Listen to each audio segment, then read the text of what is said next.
#1 global player. And Play LBC. Leading Britain's conversation. This is LBC. From Global's newsroom at 4 o'clock. More businesses have announced they'll close today as Storm Eunice arrives. A red weather warning for wind has been issued for southwest England and South Wales, and a yellow and amber warning for the rest of the UK.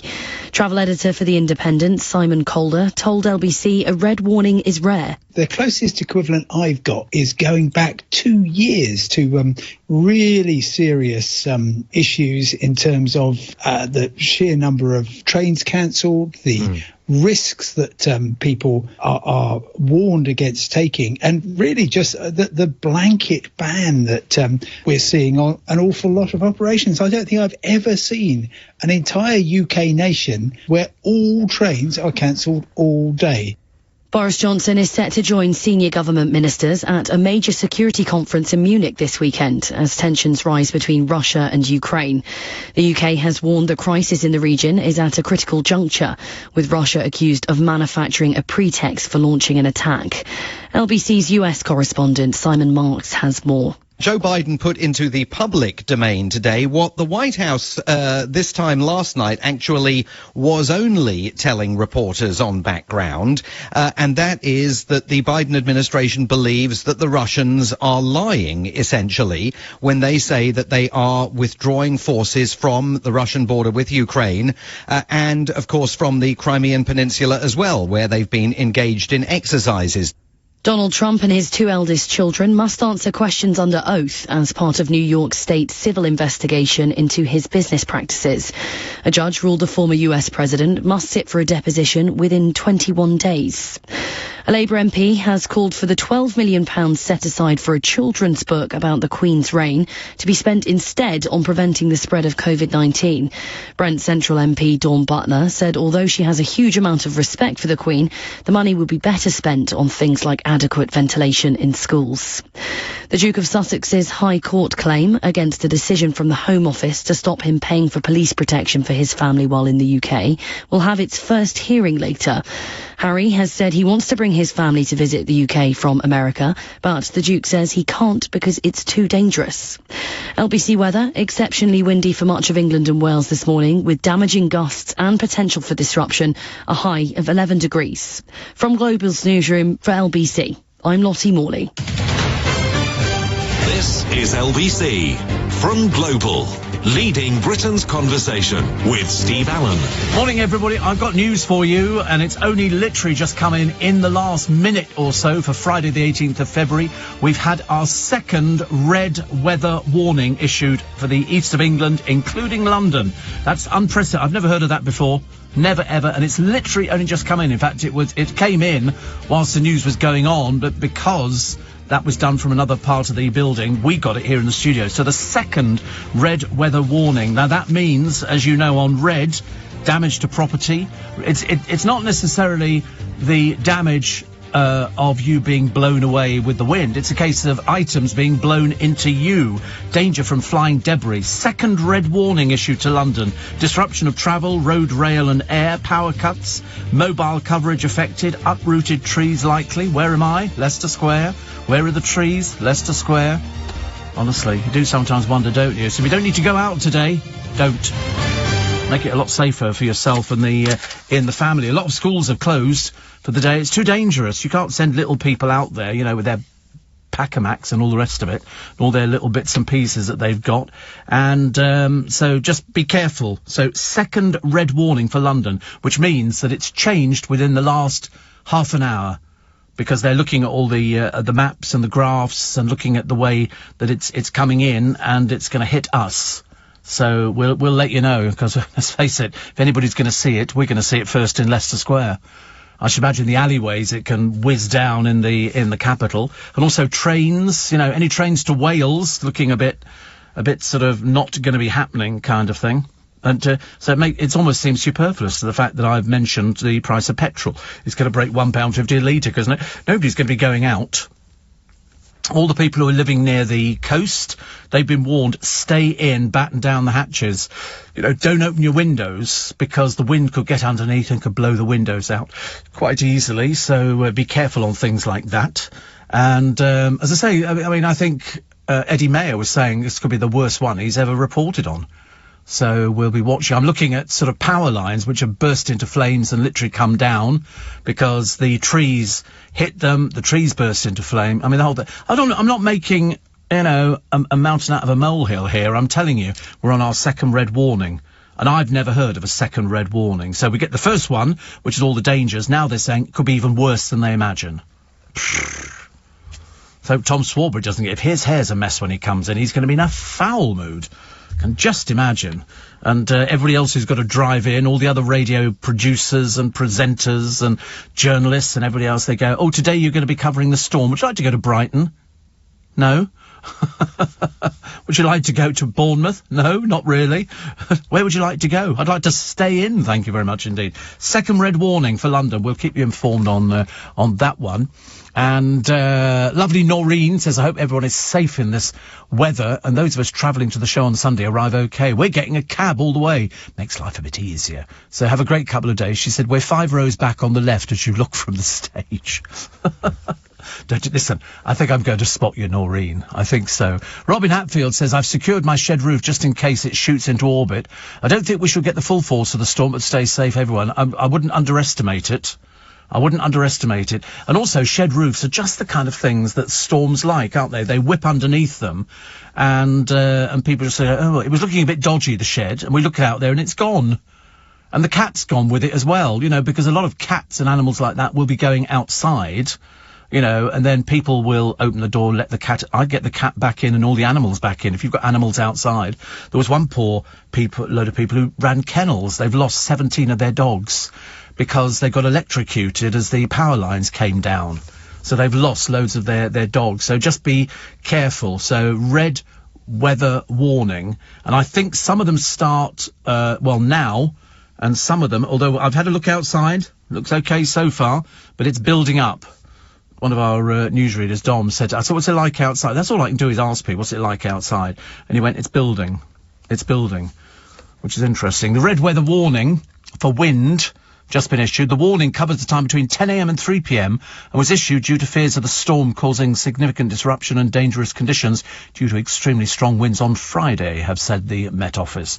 So if they're saying it's, you know, it's going to be bad, brace yourselves. Brace yourselves.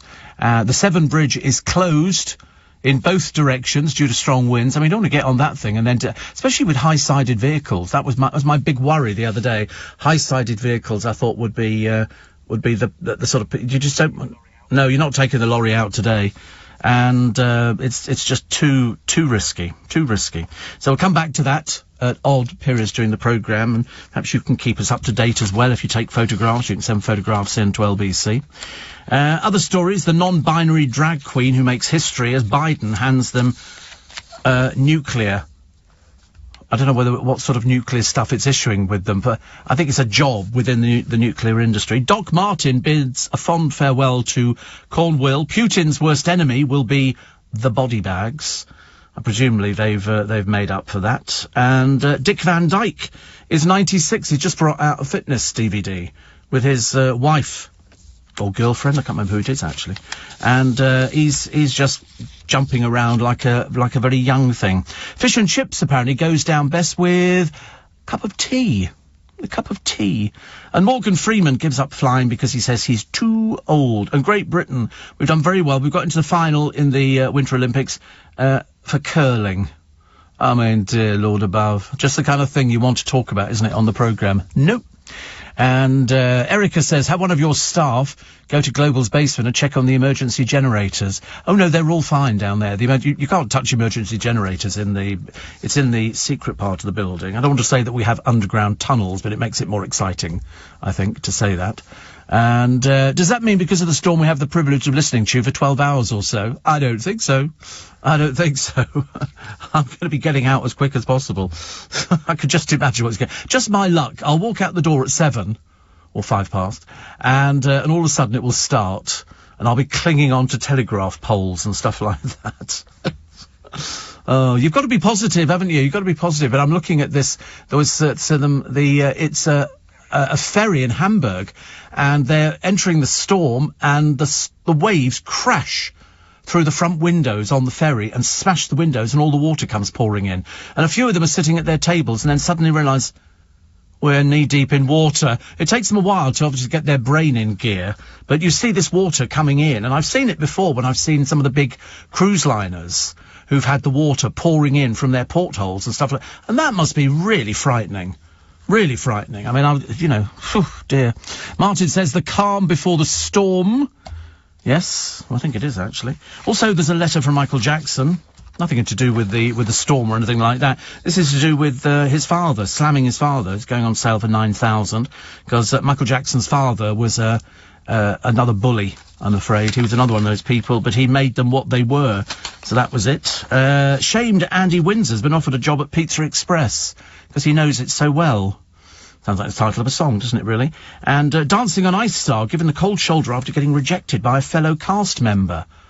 But they don't tell you who it is, which is a shame. Don't you want to know? I do. I absolutely want to know. I'm in the west coast of central Scotland, says Craig in Ayrshire, who could be Kevin. And he says, we're in yellow alert. Wind's starting to pick up now with hail. First time I've heard of 2 red warnings with 1 for London. 2 red warnings in London? I've never heard of it. Seriously, I mean, I've heard of most things. We've only just had a red warning a few months ago here too. Weather seems to be getting progressively worse every year, with 3 red warnings this winter alone. Wow. Well, that's what worried me when Darren said he was going to the airport to fly. I don't think flying's the best idea at the moment. I mean, can you imagine, when they say, leave your seatbelts on, we're experiencing a bit of turbulence. Is he going the opposite way? Oh, right. He's still going to Scotland, though, isn't he? Yeah, bless his heart, honestly. They've had their storm, but they've got hail up there. And Mike says, I'm worried about you getting home. Will you be able to stay in the safety of LBC Towers until the storm passes? We've battened everything down here, but Teddy and Clive, the rabbit, are very nervous. Yeah, no, I think I'll be fine getting home. I mean, I really don't envisage any problems at all. If there are, I should come back into the building and sit down with a cup of tea and put my feet up. But no, I think I'm going to be fine. All I've got to do is you've got to watch the buses in London because a lot of them are double-deckers, and the one I get to go back to Waterloo is a double-decker bus. But I'm not unduly worried about it until I walk outside the front door. And if the front door vanishes before my eyes, I'm coming back inside. Yes, I could be blown home. I could sort of stand there with the umbrella up. I could be doing, let's go fly a kite. Oh, look, we lost it. Oh, there's Steve Allen with his umbrella. Rebecca Vardy has said she'll donate all proceeds from her legal fight to charity. I love the way she sort of preempted it now, as if it's sort of, she thinks she's got this one in the back. They've not even been in court. And already she's saying, I'm going to donate all proceeds. Yes, of course you are, dear. We don't really care. I don't care about you. I don't care about Colleen. I don't care about any of you stupid people having a ridiculous argument. Okay? It's just grow up, for God's sake. Half of all smokers conceal the habit. Apparently. Not around here, they don't. I can't wait to tell you. You don't smoke, no. I mean, well, you can't at the moment. You go outside there, you never get the thing lit. Ridiculous. The woman who posed for saucy pictures as a dominatrix quits as guide commissioner. Obviously attracting a completely different lot of people to the ones I used to know years and years ago. And what was the other one? Jimmy Carr gig, besieged by furious protesters. But it was still a packed house, and he still trousered the money. So it doesn't make any difference, actually. People don't seem to care about things like that. The Welsh protection bid over their favourite vegetable is the leek. They want to make it a protected vegetable, I suppose. I don't really know what else you could do with it, but it's a good idea, isn't it? And Heinz have hiked the cost of basics up again. So beans and stuff like that. I do like a tin of beans, actually. Beans on... Well, I'm not sure I can afford it now. I go to Iceland for them because you get 4 tins for £2 or something. So, but they've got smaller, haven't they? Not the same, is it? And Colleen Nolan was swiping on Tinder so much she got cramp in her finger. Rivetingly dull and boring, I'm afraid. And Molly Maig's first fashion show, mobbed by protesters. They were complaining about the clothes. which of course is quite an easy thing to do. It's 4:15. Nick Ferrari at breakfast with Tom Swarbrick. Listen on your radio and on Global Player. James Heaper, the Armed Forces Minister. What exactly is the Navy doing in the Channel, and how can its success or otherwise be measured? The reality is that the operation in the Channel is already pretty successful. 97%. Pretty successful? In that, 97% of the dinghies that go into the water are identified, observed, and are tracked as they move towards the UK. So the measure of pretty successful is we can see them. Nick Ferrari at breakfast with Tom Swarbrick. With the British Airways American Express Accelerating Business Card. Check out the world. LBC. Dogs are still cute at night, and shareable moments still happen at night. Pre-order the epic new Samsung Galaxy S22 Ultra on Vodafone with its revolutionary cameras, so you can take clear, bright night shots. Save £432 guaranteed when you trade in a Samsung Galaxy S20 using our trade-in tool. Vodafone. £18 per month trade-in saving on 24-month airtime plan. Device plan required. CPI plus 3.9% annual increase. Eligibility checks and terms apply at vodafone.co.uk/terms. Credit by Vodafone.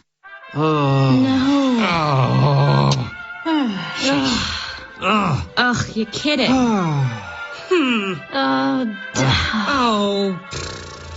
That's the sound of people remembering they didn't collect or spend Nectar points at Argos, eBay, Esso, British Airways and Sainsbury's. Escape that moment. Collect and spend points at more places than you think with the Nectar app.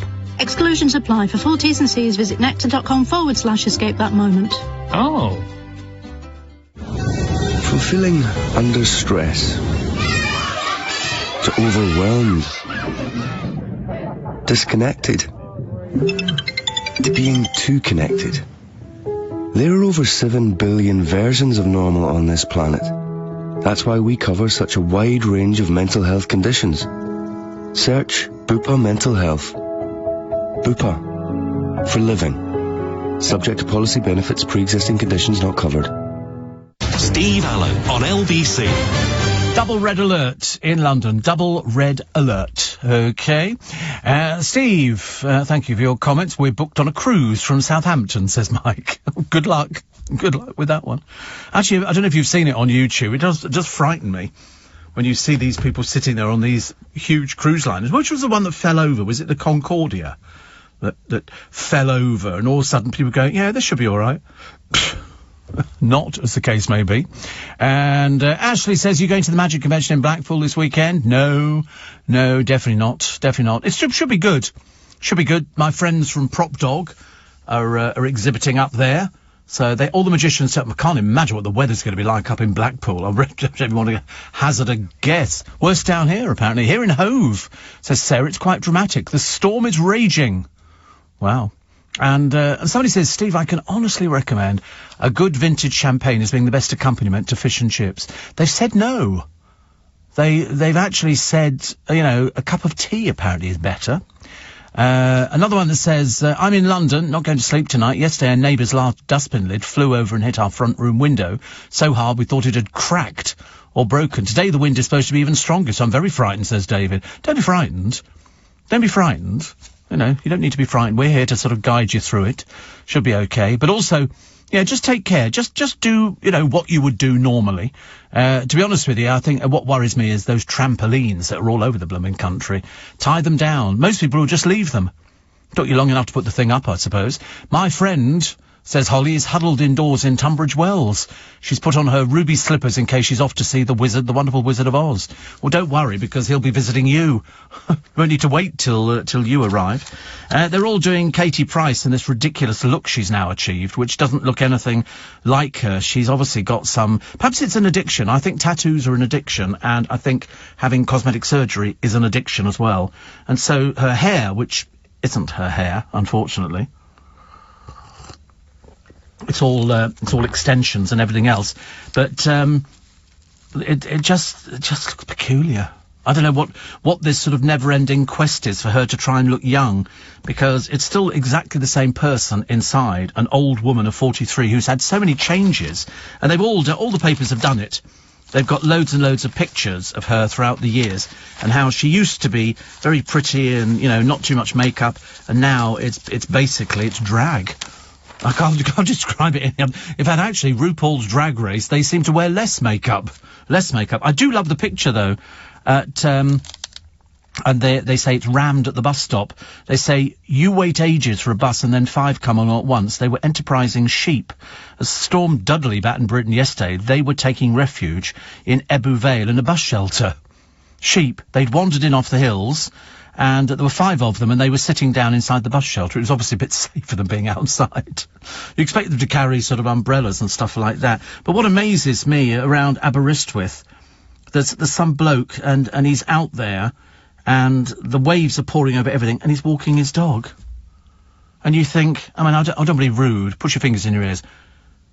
How many times do you have to say to somebody, listen, they're worried about loss of life, and you prat, you're walking along with a dog on a leash, and the waves are crashing over Aberystwyth, and you think to yourself, do you know, and he's taking a picture of his dog, which is even more stupid.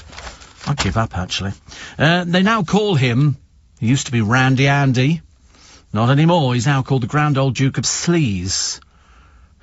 He must not dip his hand in the public purse. He's also not allowed to say various things which he'd said before about Dufresne. He was making all sorts of comments, and he's been forbidden from making any of these comments again, basically going back on something that should have been cleared up 10 years ago, because they're now rowing over the funding. And we were saying yesterday, you won't know just yet where this money has come from. We're led to believe that Her Majesty has donated £2 million, and the 10, perhaps he can sell a few of his medals, or, you know, little bits and pieces he's got. Perhaps he can start charging Sarah Ferguson rent.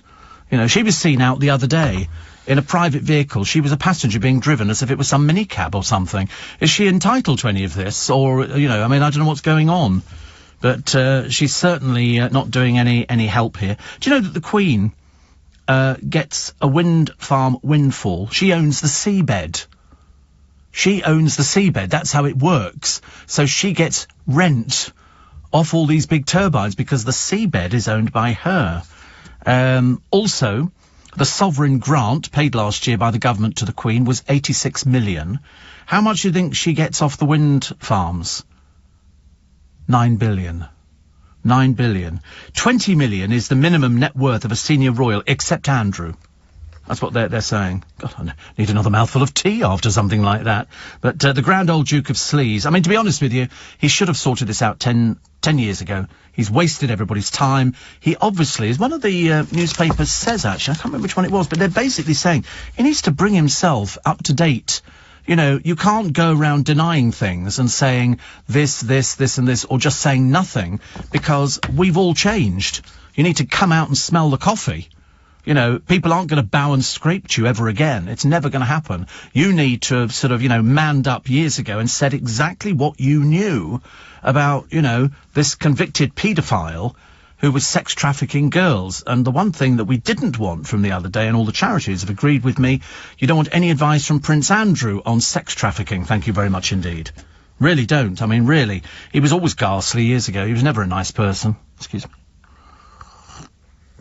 He was always one of those sort of arrogant people because he was a member of the royal family. It's not his fault. It's not his fault.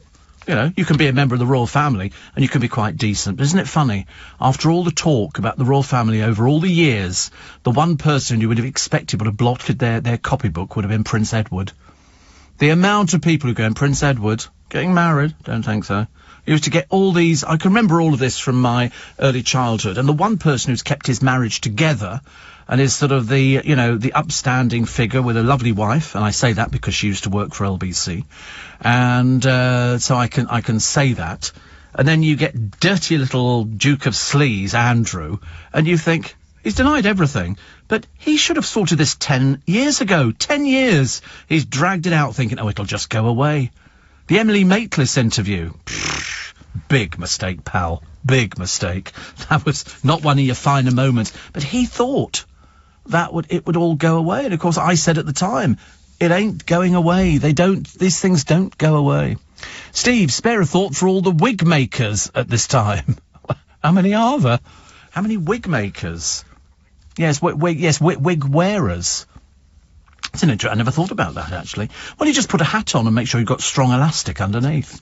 Can't think of any other way of doing it. Or don't go out. It's only going to last for a few hours. It's only going to last for a few hours, so don't worry. And Donna says it's my husband Paul's birthday today. Not mentioning his age, but he's 7 years younger than you. I have a lovely weekend planned for him, although cancelling today due to the weather. We have a family meal booked, including our 8-month-old granddaughter Olympia, booked at the Orpheus Greek restaurant in East Twickenham. And off to see your show on Sunday. Will you be selling merchandise as I need to buy him a present? I don't think so. East Twickenham, yeah. It's the regions of Twickenham. Oh, good Lord above, yes.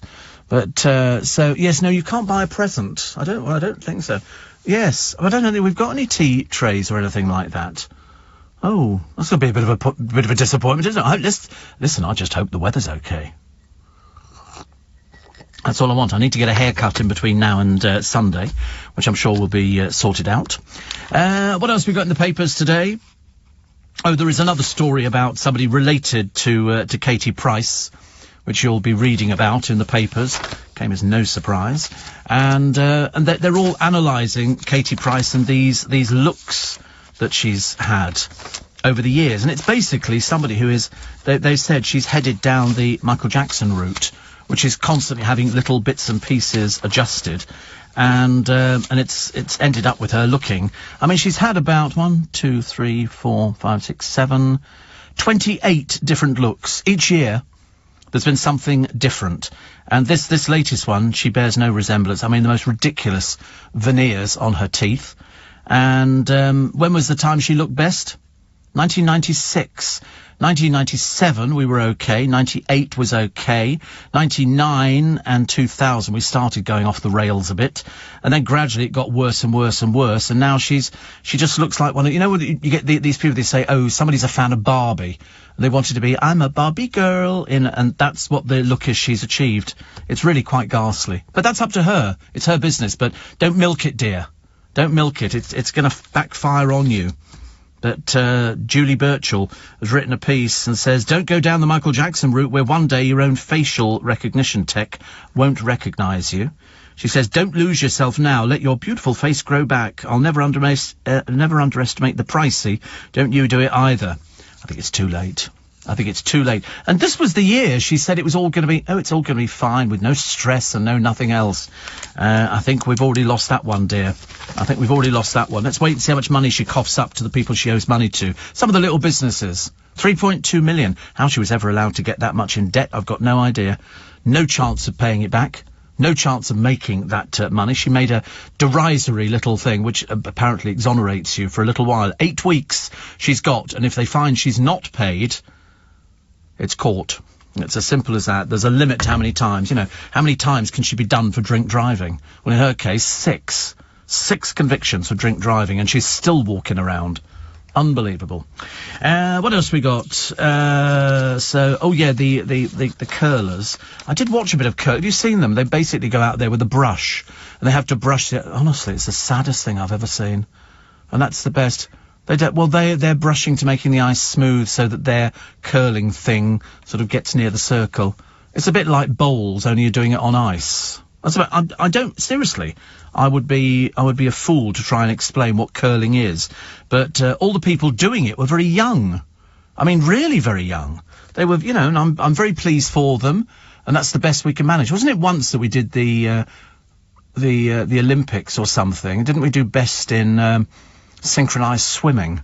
And I remember thinking that'll be very popular in the local bath, won't it? But they're all young, and they do it, and then they scrub like mad, and then they try and get this thing. They have to make sure they don't fall over as well, because they're on ice. But they are in the middle of and then that puck thing goes there, then they quick. And the idea is to get it into the circle. But apparently we're in the final, which is lovely. I don't get it. I do apologise. No point in sort of trying to explain something I know nothing about. But I thought they were Irish. I don't know why I thought they were Irish, or perhaps one or two of them were Irish. But it's the most boring bloody thing I've ever seen in my entire life. I'm sorry about that. But I'm not really interested in the Winter Olympics yet. But well done anyway. We haven't won everything yet, but we need to get some more medals. Which would be a nice thing to do, won't it? Get some medals. A university graduate's in the paper today. Avoids spending 6 months behind bars. He's been caught for the second time carrying knives. He's obviously a bit of a thicko. But, you know, whatever. I was listening to you, just been out the front of the house to wedge my bin up against the fence. Good luck going home, says Elizabeth in North Finchley. Yeah. Actually, I'm not even sure wedging it up against the fence. I mean, I've taken all the patio furniture, the chairs, and I've turned them on their side on the actual patio, so it makes more of a difficult thing. But I've left the umbrella up because it's not up, it's down, and I've tied it so the wind can't get underneath it and whip it out. So, because we have whipper-ins and whipper-outs, and we don't want it whipped out today. But if you've just woken up, it's 4:30. Double red warning for London. Double red warning. They've done it once, they've done it twice. Take care. Let's have the latest news headline, shall we, with Lottie Morley. A new red weather warning for wind for the east of England, including London, has been issued by the Met Office. Storm Eunice will bring another red warning for the southwest of England and South Wales, and a yellow and amber warning for the rest of the UK. Boris Johnson is set to join senior government ministers at a major security conference in Munich this weekend as tensions rise between Russia and Ukraine. The UK has warned the crisis in the region is at a critical juncture, with Russia accused of manufacturing a pretext for launching an attack. The Duke of Sussex's High Court claim against the decision from the Home Office to stop him paying for police protection for his family while in the UK will have its first hearing later. Harry has said he wants to bring his family to visit the UK from America, but the Duke says he can't because it's too dangerous. LBC weather, Storm Eunice is expected to arrive shortly. Exceptionally windy for much of England and Wales later, with damaging gusts and potential for disruption, a high of 11 degrees. This is LBC. Have you been injured in a road traffic accident, an accident at work, or an accident anywhere? You could be entitled to thousands of pounds in compensation. Harris Fowler are specialist personal injury solicitors, winning over 95% of cases. It's no win, no fee, no risk. Call 0800 213 214 to see if you have a claim. You've got nothing to lose and perhaps a lot to gain. Harris Fowler, the personal injury solicitor. Win rate based on cases issued and finished between January 1st, 2019 and December 31st, 2021. At Lidl, we're always little on price. And with Pick of the Week, we cut our prices even lower, with 6 great deals on fresh fruits and vegetables and a pick of meat and fish. And they're different every Thursday, so you can mix it up in the kitchen while saving on the shop. Save up to 30% on award-winning produce with Pick of the Week. Now that's big on quality, and always little on price. Subject to availability, selected stores excludes NI. Did you feel that bump? That slow puncture in your tire that could almost go unnoticed. But when you've been safety perfectionists as long as we have, you know that the little problems don't always stay little. If you have a puncture in your tire or a chip in your windscreen, bring it to your local Volvo retailer, and if it can be repaired, we'll repair it for free. Because we care a lot, even about the little things. Volvo vehicles only. Repairs carried out according to Volvo safety standards. Chargeable replacement available if required. Terms and conditions apply. Find out more at volvocars.co.uk. Get the most out of smart working this year with a smart desk that gives you all the flexibility you need. It'll raise and lower into any sitting or standing position at the touch of a button. And now comes with built-in USB-C and wireless smartphone charge points. Available with £50 off for just $449, including free delivery. The future is flexible at mysmartdesk.co.uk. Rated excellent on Trustpilot. This week on the McDonald's app, choose from exclusive offers on McDonald's favourites, like a delicious quarter pounder with cheese for just 99p, plus the chance to win epic prizes, like a theme park pass or a relaxing pamper day. Just create your own My Winning story once a day on the McDonald's app before the 20th of February. Download the McDonald's app today to take part. From 14th to 20th of February, 18 plus, app only. Offers a one-time use of participating restaurants. Free entry prize draws. Prices subject to supply restrictions. See T's and C's via the app and mcdonalds.com. Steve Allen on LBC. Text 84850. Steve says, Paul, I think about all the fencing companies rubbing their hands. Yeah, the roofing companies. Because there's every chance that roofs could be... You've seen it when they have in... when I went to Florida, when Dale had a place over in Florida, the one thing that comes with all houses is storm windows, because they have storms and everything else. And they're literally big pieces, the same size as your window, of not hardboard, they're sort of plywood, and you slide them into rails on your windows to protect the glass because of flying objects. And they're quite normal over there to have things like that. Over here, we don't think about it, but I've seen roofs being ripped off during thunderstorms and everything else. You see them on the coasts in America, and you see the lights swaying backwards and forwards above the traffic lights and stuff like that. And then over here, go onto YouTube, you'll find a flying bin. It's one of those big green wheelie bins, and it's flying through the air. And there's every good chance you'll have it again coming up. It's ridiculous. I mean, it's sort of, I don't know what it comes up under. I think Jono sent this one in to us, and it literally, it's unbelievable to watch it. He said nothing more mesmerising than watching a flying wheelie bin. Yeah, I absolutely agree with you. But when these things go up, they unfortunately come down, and the very, remote possibility that it's going to land in the garden upright is remote. Because it gets the wind inside it and it takes off like a kite. And when it comes down, then, that's going to be the bad bit, because A, it could land on your car. You watch tomorrow morning, I can guarantee that there'll be, cars which have been crushed under trees out in the countryside. The latest, so the red warning for wind is in place. This is from 7 a.m. to midday. Widespread inland gusts of 70 to 80 miles an hour. This is parts of southwest England and South Wales. They say it'll rise to 90 mile an hour, nearing some coasts. At 4 a.m. this morning, Met Office issued, as you've heard, on LBC, another red warning for wind covering the east of England, including London. That's in place from 10 a.m. to 3 p.m. So, I've sort of made provisions at home, but you never know the way it can go. It can go different ways. And in certain parts of the country, of course, you get the snow and the hail, which is not very good, is it? Poor Jeremy, the courier, says, I'm just planning to leave Exeter to run a load to Battersea. I planned my journey to outrun the storm. Now you're telling me I'm leaving a red zone and heading for a red zone. Yes. We have 2 red zones in place. 2 red zones in place, so, just be careful. Steve, have you noticed the increasing trend to give speeds in kilometres per hour? When it comes to serious stuff like wind speed, we don't mess about and revert to good old miles per hour, says Graham. You're quite right. I've got it on my car. It comes in 2 things. It's either kilometres per hour or miles per hour. You just have to push a button. And, not that I know that, because yesterday I obviously inadvertently pushed my hand across the steering wheel, and I've got, a computer built in, and so bizarre. And but you don't have a mouse or anything like that, a keyboard. But all of a sudden, I started listening to some sort of, radio station that was playing what can only be described as rap music.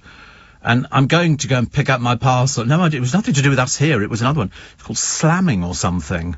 I've never heard of it before, and it just sort of popped up on my car radio, and I'm trying to then get rid of the blooming thing. And I had to go on and put all the radio stations up and then push the button to lose it. Wasn't my sort of thing at all, actually. And 84850 steve@lbc.co.uk. Dale says, I know it pays your wages, but can you get to turn the ads off on your headphones when they're playing? No, I enjoy every minute of them. I enjoy every minute of them. Slamming Beats Radio, is that what it's called? Slamming Beats. It was, I don't remember hearing a disc jockey, so perhaps it was just sort of, playing music or so. Whatever it was, I turned it off. These are they've got great shows. Lovely. 10 till 10, 11, 12, 1. Oh, they're just 3 hours, aren't they? 12 to 3. Good. But they don't have any, I don't know what I was listening to. I couldn't tell you. I had no idea. It's not one of ours, though, is it? So, didn't stay on my radio very long. Slamming Beats. That's funny. No, if I'm going to listen to anything, actually, here, I listen to, because Capital have changed their music policy. They're playing a few older ones that I remember, because I'm hopeless with remembering half these tunes. Classic, I know everything. And Gold, I know everything as well. I'm very good with Gold. Nobody can beat me on Gold hits. I'm very, very good with things like that. Which, big up me. But no, Dale, I always listen to the adverts. I love every minute of them. Every minute of them. Of course I do. Good heavens above it. If anything, I turn them up. Because you only get 1 advert. I get 2. I get 2 adverts. Because, I get different ones for London as I get for the rest of the country. And I can tell you how long the ad break is. I can tell you what's going to be playing, because I've got it all up on my computer screen. Well, it's not a computer screen. It's a digital clock which, if you remember, had a bit of a mare of a day a few days ago, and it sort of started flashing, and I thought I was in a discotheque. It was like, ooh, ooh, like that kind of stuff. And I sort of knocked myself out on it, and it's all back now, but I could see what time the ad breaks come in. I don't know how it works. I've got no idea. I mean, I can't even work out how they get lighting on this building. At the back of our building, if I'm waiting for a bus, all our building is illuminated in blue lights going all the way along it. It's like living in a discotheque. It's fantastic. I love it. So, if you ask about the adverts, God, ask anybody on commercial radio what you think about the adverts. Love them. Love them. Would never not love them. Good grief. Steve, I've been in a house, says Ron, in Florida in a hurricane. Never again. It was horrendous. Yeah, they have hurricanes. If you live in Kansas, they have tornadoes. And they can... Tornado Alley is where you can go there and go and watch these things. But you can lose everything. You take your Auntie Winnie out, and there's a very good chance you could end up somewhere completely different. I think it runs, actually, if memory serves me, Tornado Alley, doesn't that go from, like, South Dakota through Nebraska, Kansas, Oklahoma, and then onto Texas? And I think that's it. So it's basically the cold air meeting the warm, moist air, which is then bumping into the warm, dry air, and that produces, almost on a regular basis, it must do, because they've got a tourist industry, to go out in Tornado Alley, excuse me, and you can watch the tornadoes.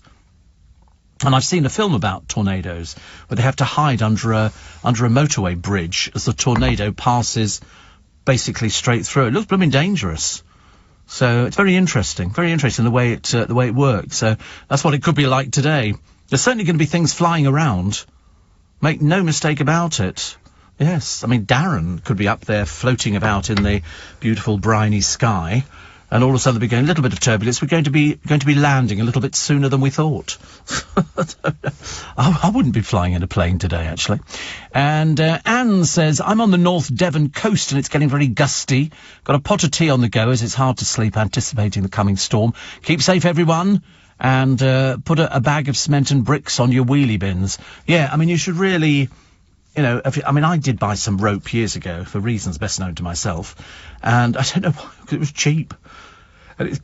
I don't know. I mean, I just sort of... It's turned out to be very, very useful. So you can tie the umbrella down and different bits and pieces. So when I go back today, I shall see what it's like, and then I shall tie other bits and pieces up as well. When I say other bits and pieces, I don't mean people. That would be silly, wouldn't it? That would be silly. The concierge... in the papers today, baffled by online meetings, wins a tribunal sacking claim. He said, I don't understand how to access these things. So they fired him, and he took him to a tribunal, and he won. He won. Happy birthday to Michael Burke. So, happy birthday. And Amazon have called off their battle with Visa, which, of course, is probably easier. There was never any danger that I thought that they were going to drop Visa at all. And so they've called off the battle. So you can still use your Visa card... And you can buy all your little bits and pieces. I apparently last month spent £235 on Amazon. Is that all? Yeah, 230. Really? I thought it was quite a lot. I thought it was quite a lot, actually. Yeah, I bought some toffees yesterday because people like toffees here. For some reason, the toffees go quicker than anything else. And but Sunday, I'm not bringing anything in at all. I'm not bringing anything in, and I just hope that the weather's okay for all of us. Feeling dreadful, says Tony. After avoiding it for nearly 2 years, I've got COVID.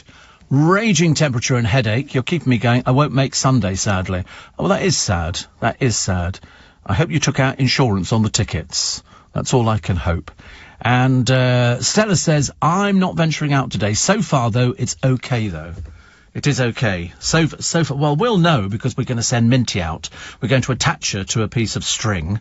And so if she goes there, we can use her as a kite. You know, she could sort of float about. We'll be holding her down. Oh, it'll be good. Very exciting. What else we got? What else we got in the papers? The backlog of court fines rises to £1.2 billion. I think, as far as I'm concerned, you know, it's like we had to try and get Jordan into court because she owed like £8,000, which had been running for ages. She quite clearly doesn't take any responsibility for anything. So I think about time she started paying back. Steve, I live in a little village called Rusper in a Grade 2 listed house, hoping the fact it was built in 1650, it will withstand the storm. Slightly worried about the stream in the garden, though. Oh, it's very pretty. Rusper's very pretty. Pretty little church. Churches generally survive these sort of things. The village green looks very nice, and it's got a village store. Oh, look, they've got somebody riding a cart horse through the village as well. They've still got a red phone box, which is nice, isn't it? And the plough. Rusper, it's near Horsham. It looks very nice, actually, doesn't it? I think everywhere looks very nice when there's no cars on the street. You know, if ever you go to a village and there's no cars, you think, that's nice. They've got little Bluebell Wood and everything else, and they've got a golf club. Very popular with the retiring classes. Golf club. There, people like golf and stuff like that. So Catherine, we'll keep our fingers crossed. And Ahmed says, I remember the great winds of 87 that made Michael Fish famous for all the wrong reasons. Yeah, we did it yesterday. We said, you know, somebody's written in to me saying there's going to be a big storm tonight. I think you'll find it's not. Blow me down the next day. Had to eat humble pie. Steve, I'm not saying it's windy, but my wheelie bin is on a speed awareness course on Tuesday, said Richard. You're barred. It's 5:15. This is LBC. Hi there. Right now, I'm in the left speaker. But now, I've switched to the right speaker. And with help from BP Pulse, switching to an electric vehicle could be this simple too. Now in both speakers.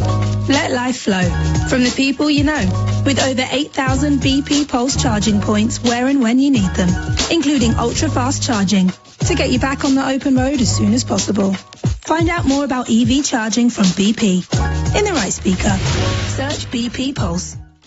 All across the UK, thousands of people are switching broadband. They've realised if they're out of contract, they could be out of pocket. Switch to Vodafone Superfast Fibre from only £18 a month and you could save £337 on average. Plus, there's no upfront fee to pay. Switch today. Vodafone. Together we can. CPI plus 3.9% annual increase, 24-month plan. Average saving on Superfast 1 versus public out of contract compared to monthly prices on 7th of January. Offer ends 31st of March. Subject to credit check availability and terms. Verify at vodafone.co.uk/broadband. At Lidl, we're always little on price. And with Pick of the Week, we cut our prices even lower. With 6 great deals on fresh fruits and vegetables and a pick of meat and fish. And they're different every Thursday, so you can mix it up in the kitchen while saving on the shop. Save up to 30% on award-winning produce with Pick of the Week. Now that's big on quality and always little on price. Subject to availability, selected stores excludes NI. Hey, Harry. Hello, mate. Any tips for the horses? It's going to be one hell of a race, that's for sure. Oh, sorry, mate. I've got Michael Owen on the line. Here, Michael. Hello, Gaffer. What do you fancy in the big race today? Oh, I think the favourite will win it by a distance. I'm not sure he'd handle these conditions. I like the one at the bottom of the handicap. Your best bet is... Oh, sorry, lads, I've got to run. I'm teeing off in 20. Whether you listen to Harry or Michael, make your best bet at BetVictor. Search online for latest offers. 18 plus, be gamble aware. Please gamble responsibly. Give your new puppy the love they deserve, and Pets in a Pickle will cover the rest. For pet insurance policies as unique as they are, visit petsinnapickle.co.uk. From feeling under stress to overwhelmed, disconnected, to being too connected. There are over 7 billion versions of normal on this planet. That's why we cover such a wide range of mental health conditions. Search Bupa Mental Health. Bupa. For living. Subject to policy, benefits, pre-existing conditions not covered. Leading Britain's conversation. LBC. With Steve Allen. I noticed Jim Diamond works for our sister station, and he said 10 o'clock, I'm out. He said, I'm going to get home and batten down the hatches, which is probably the best thing, actually. Bless his heart. But apparently he had a Polish driver this morning, and he was saying we get this all the time in Poland. Odd that, isn't it? Odd that. Very strange. So it turns out the bloke killed in the shark attack was British, and his sister, I believe it's his sister, said he wouldn't want the shark to be killed. And how are we going to prove that? I've got no idea, but he obviously liked sharks. I mean, you can't really blame the shark. I don't think there's any point in going after it, to do what? That's what it does for a living. It's a shark. It lives in the ocean. It kills seals. It eats fish. It does all sorts of bits and pieces. And if it sees somebody either swimming in a black... Why don't they change the colour of these blooming wetsuits and don't do them in black? Do them in bright colours, which will offend it.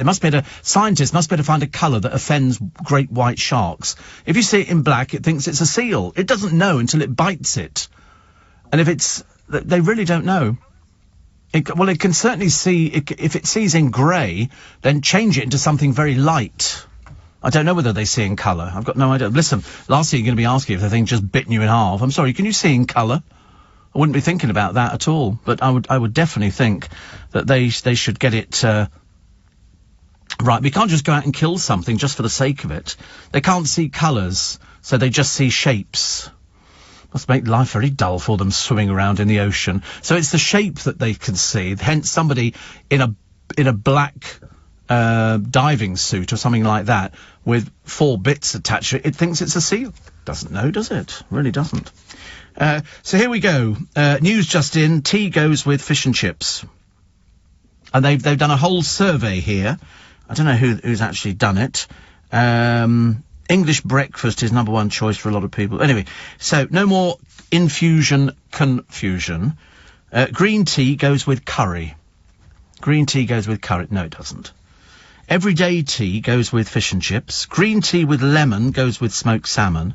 Who in God's name has put this together? Earl Grey goes with lemon drizzle cake. Do you ever have posh tea? Of course, every day. I don't have builder's tea, no. I mean, I've had builder's tea. I'm not a snob about tea. It's just that I prefer Earl Grey. So, you know, but I've had Yorkshire tea, E by gum, and, which is almost like nil by mouth.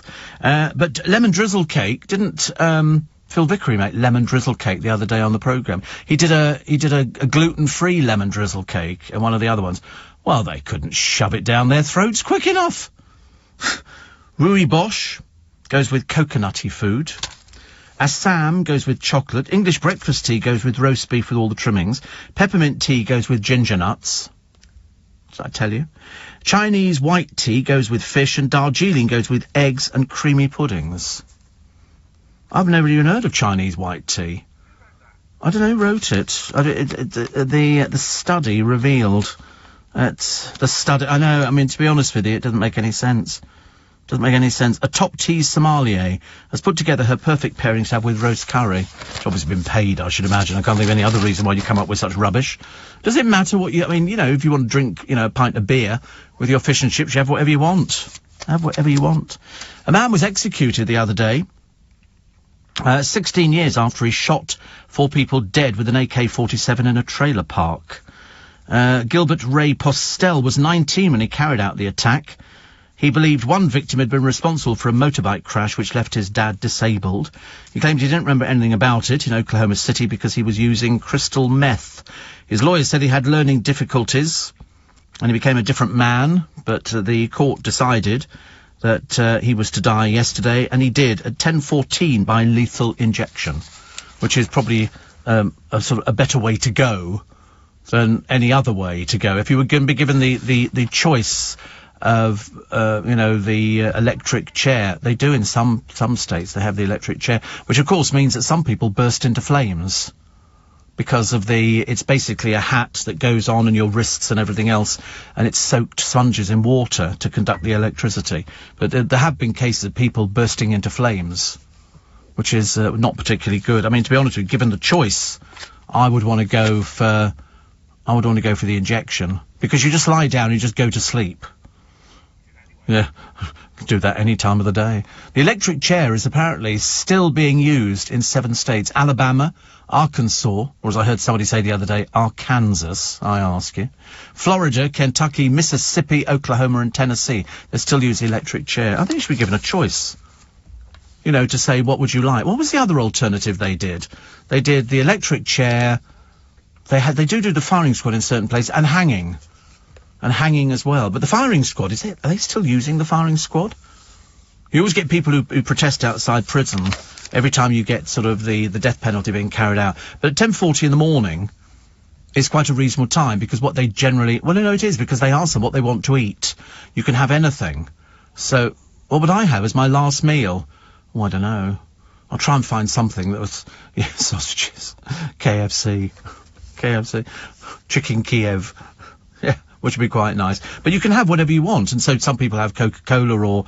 I mean, to be honest with you, it doesn't make any difference. Makes no difference. But apparently it makes them feel better if they give you something that you really want to eat. You wouldn't be able to... I wouldn't enjoy... And also they're going to stand there and watch you eating. Don't like that idea. I'd have to say, get out. Shut the door quietly, okay? But, no, I would have thought, actually, the lethal injection is the best thing. Because then you just literally, I suppose, go to sleep and it slows your heart down. Steve, the storm is starting now in Southampton, and Andrew says, morning, Steve, from a blowy Penzance. Heading home to Nottingham tomorrow and wondering if anything will be left in the garden. Oh, you think you've still got a garden, do you? Hilarious. Hilarious. No, I mean, by tomorrow it should be okay. I think it's just going to be today, and then it blows through us and it'll go somewhere else. That's all I know. That's all I know. Other stories which are running in the paper today, oh, believe it or not, we're still dragging out the torturous existence of somebody called Bez, who's set to go batty for Meatloaf this week as Dancing on Ice pays tribute to the late rock legend. It's just a pile of rubbish, it really is, honestly. So, the self-confessed rubbish skater is going to be flying off the ice, riding, you guessed, a giant bat. This is the bat out of hell. I mean, I don't know whether they put Bez on there. I think there's nothing sadder. I mean, his name's Mark Berry. What he's called Bez for, God alone knows, but he can't dance. And he's covered in pads on the ice and he's wearing a crash helmet. Is this some joke or something? Are you taking the Michael out of us? Dancing on Ice is 6 p.m. As I say, it could be 10 p.m. I wouldn't be watching it if you paid me money. Steve, try Barry's tea. It comes from Ireland, and most supermarkets have it, apart from Waitrose, which is odd. Cats are colourblind, says John. They can't see red. Dogs are too, apparently, but I don't know how they find that out. I don't know. Coffee goes with Battenberg cake. Anything goes with Battenberg cake. Have you had Battenberg cake? Well, it's got marzipan round the outside, and it's got sort of pink and yellow sponge match it. That's quite nice. I quite like a bit of Battenberg, but Angel is nicer. Angel what? Angel cake. What's angel cake? What's angel cake? Here we go. It'll be something made up by the producer. Angel cake. Well, it's the same sort of thing, isn't it? Really, it's just basically layers of sponge cake dessert that originated in the United Kingdom. Apparently, very popular in the late 19th century, and they're all dead, of course. So, main ingredients, flour, sugar, eggs, icing, vanilla extract, pink or red food colouring. Do you know what red food colouring is? Beetles. Crushed beetles. Crushed beetles make the cochineal is the red beetles that have been crushed. And my mother used to have all the little bottles, all the different colours. Pardon? Carmine? No, it's cochineal. Cochineal is red, but it's beetles. It's crushed, dead beetles. And it gives you the colouring. My mother used to have all different ones in the colour, little food colourings, red, green, white, and everything else. Carmine, they are also called cochineal. And it's a pigment of bright colour red obtained from the aluminium complex derived from carminic acid. I thought it was beetles. There you go. Purplish red from cochineal, extracted from the dried bodies of certain female scale insects native to subtropical America. Yeah, I've gone off it now. I don't want that. Well, anybody who cooks will tell you that's what it is. That's what we used to put into, if you were making coconut ice. You'd have white coconut ice and red coconut ice, or pinky, and you'd add a tiny little bit of food colouring. It's very, very popular, apparently. Don't know why people complain about things nowadays, they really do. So here we go, Kate back on the town. And she proves she's the mother of reinvention. And sadly she doesn't, I'm afraid. Hair looks terrible. It's this sort of... She's had her eyes done, and I don't know what for. I really don't know. They say another brave face. But, they had a professor, and he says she's basically trapped in this cycle where she just goes round and round and round. As I say, I'd be happy if she paid her debts off. I'm not bothered. She can look whoever she wants to look like. But pay your debts off first, okay? You owe money to people. You owe money to people. Make sure you pay it back, love. Not remotely bothered about your silly little books or anything else. Yorkie Bard. That's not the chocolate bar. This is Buckingham Palace decreeing that the Duke of York can keep his title, which is not the wish of the people whose city he purports to represent. In a poll, 88% voted to strip the dishonoured royal of his dukedom. He isn't our duke, he isn't entitled to his title, he should call himself the Duke of New York, where his sleazy friends live. They don't like him, do they? They don't like him. Mind you, we don't seem to like any members of that side of the royal family. Odd, isn't it? Well done to Olympian Tom Daley. He's arrived back in his home city. He did very well. And he was rowing, cycling and swimming. And Eddie Izzard joined him for part of the way yesterday. Daly says the challenge left him the most tired and exhausted he's ever felt. But he did it. He did it. That's all that matters. He pushed himself as far as he could. I'm a bit like that, you know. Push yourself as far as you could. Just push you to the bus stop, and then we'll leave you there. And yeah, running, swimming, jumping. I do all of that actually. Not. Catherine Ryan will tell you about her and a Beatles single set to sell for how much? We'll let you know very, very shortly. It's Steve Allen's Early Breakfast. This is LBC. I'm with you till 7 o'clock this morning. So don't forget, London's on a double red warning. So one red warning, then we got another red warning as well. And it all starts coming in, they've said, soon. Perhaps you can be our guide this morning and help us fill in the gaps. On your radio, on Global Player, and Play LBC. leading Britain's conversation. This is LBC.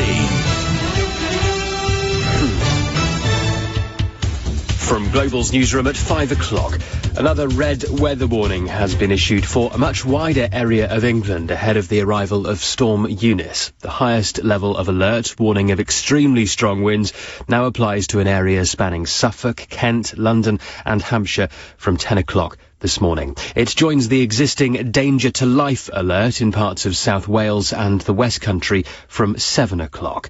Carney Bonner is an emergency response manager for the British Red Cross. We've helped to set up rest centres, so these are places where people are able to go, seek shelter if they need that, if they've been evacuated from their homes or if they're on the streets. Also making sure that they've got warm clothing, blankets, flood supports as well, because if you leave your house in the middle of the night or as these storms have happened where there's been no power or electricity, we've been in places where we've been able to provide that power and support remotely.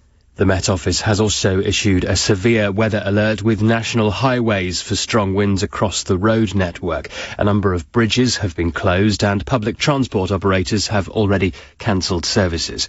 LBC's Daniel Bevan is in Cardiff. There won't be any trains running across Wales on Friday, and every council area in South Wales, including Cardiff, Swansea and Rhondda and Tarth, say that schools will be closed. This is obviously disruption that has been caused before the full force of Storm Eunice is realised, and it remains to be seen exactly what damage it will leave in its wake. Amber warnings, the second highest alert level for wind, are in place across the whole of England. Yellow alerts, the next level down, are in force for wind and snow in large parts of Scotland and across all of Northern Ireland. Boris Johnson will attend a major security conference in Munich this weekend amid rising tensions between Russia and Ukraine. The US has accused Moscow of preparing to fabricate a reason to invade its neighbour in the coming days. Donald Trump and two of his children have been ordered to give evidence to an inquiry into his business practices. The Trump Organization is accused of obtaining tax breaks and loans by inflating or understating the value of assets. The former president says the investigation is politically motivated. In the city, the FTSE 100 will reopen this morning at 75.37 after closing down 66 yesterday. The pound buys $1.36 and a euro 19. And the weather, with the Storm Eunice expected to arrive shortly, exceptionally windy across much of England and Wales with those damaging gusts and potential for disruption. A high of 11 Celsius. From Global's newsroom for LBC, I'm Thomas Watts. This is LBC from Global, leading Britain's conversation with Steve Allen.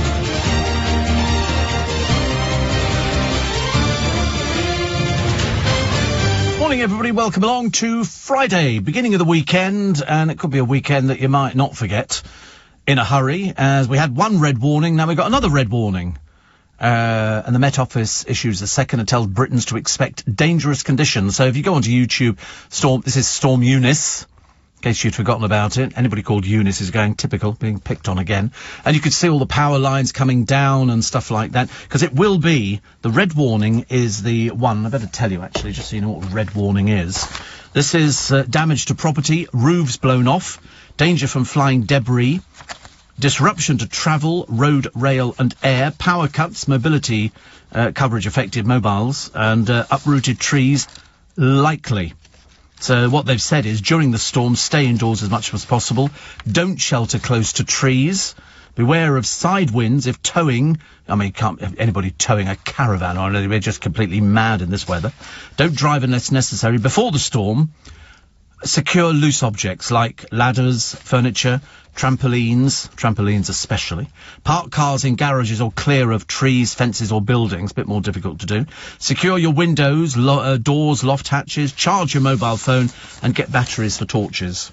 Okay, that's just to make sure that you're sort of covered for all the eventualities. So, the red weather warnings going out to southwest England, Wales, east of England, London and southeast England.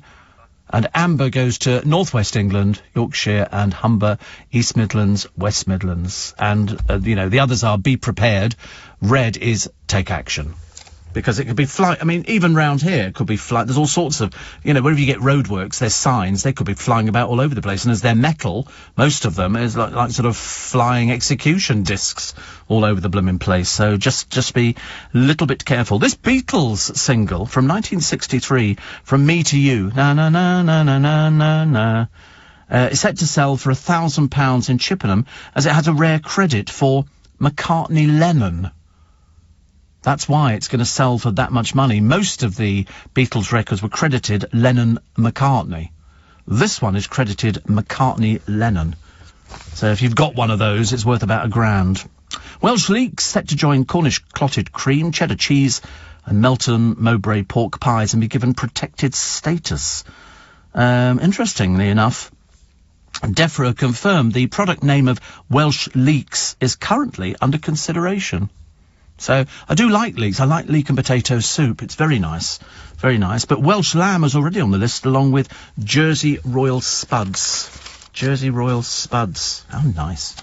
The spokeswoman for the Beijing Games sparked controversy by dismissing claims of human rights violations in China. Yang Jiaongyin. Go on. I defy anybody to tell me that wasn't accurate. Claimed reports of the abuses against a population in Xinjiang were lies. But of course their human rights are dreadful in China. Absolutely dreadful. Yan also interviewed on questions about Taiwan, which she insisted was part of her country. It's a case of what can you convince people to say? What can you convince them to say? And answer loads of things. A letter written by Michael Jackson in which he says his father never had time for him is being auctioned. Minimum bid, £9,000. The US pop star adds his dad Joe only saw me as a way to make him money in the 1999 note to his head of security, Bill Bray. Jacko tells Bill, thank you for being a father, and says, I don't know what would have happened to me if you weren't around. Describes his mum as perfect, but adds his relentless shows as a child meant they were always apart. Amazing, isn't it, really? This sale will take place next week. Poor old Michael Jackson. He was pushed, but then most of them were. I think you'll find that the Osmonds were pushed as well. When they were little kids, all these little groups, they were it's the same as athletes. A lot of Russian athletes. Michael Jackson was a very damaged and flawed person. He had the money, but he was making it for the family, and of course. We all know about Neverland. I'm not even sure if they even sold Neverland. I know it was up for sale some years ago, which had a zoo and funfair rides and everything, and it was his own, private little paradise. But of course, you remember that after that money was paid over to Geordie Chandler for alleged allegations about what had taken place, Geordie Chandler admitted some years later that none of it was true. He was never abused by Michael Jackson at all. But the property went up for sale, Neverland, and billionaire Ronald Burke purchased it for $22 million. So it had several price drops, and then it ended up going for $22 million. It's quite big, the property, whether it comes with the funfair or not. It does come with the funfair. Wow. Imagine buying a house and you go, so what's what you got in your garden? Most people say plants. In this one they go, we've got a roundabout and a Ferris wheel. Yeah, set of dodgems. Because he liked it. He liked that kind of thing. 84850 steve at lbc.co.uk. Oh, sorry, it's my tin. Oh. It's all that sort of stuff. Because Catherine's having a hip replacement done. I think is it today she's having a hip replacement done? Monday she's having it done. They're very successful, their hip replacements nowadays. It's not like they're sort of fumbling around in the dark. They just sort of, they do these things and they do it. It's like when people get their cataracts done. So you'll be fine, Catherine. Absolutely fine. But when I had cataracts done, it's brilliant. Absolutely brilliant. Because you always worry, don't you? You always worry about, whether or not it's going to go well. There's a florist in the paper today. Her name is Hannah Woolley, heading the family firm, which is blooming after 90 years. She was handed the reins of Iverson Lichfield Florist in Staffordshire by her grandmother. So she says, the florist has been in my family since 1932. I started working here when I was 14. See, I like things like that. I think that's very good, that, you keep a business going. Sorry. You keep a business going for a long time. I can't put it away because I want to drink it. And also it annoys you, so I have to keep doing it. But it's like that old Joe Pasquale thing, isn't it? I know a song that'll get on your nerves, get on your nerves, get on your nerves. Baby shark, da-dun-da-dun-dun-dun, baby shark, do-do-do-do-do. So annoying. So annoying. Jack Munro's guest columnist today.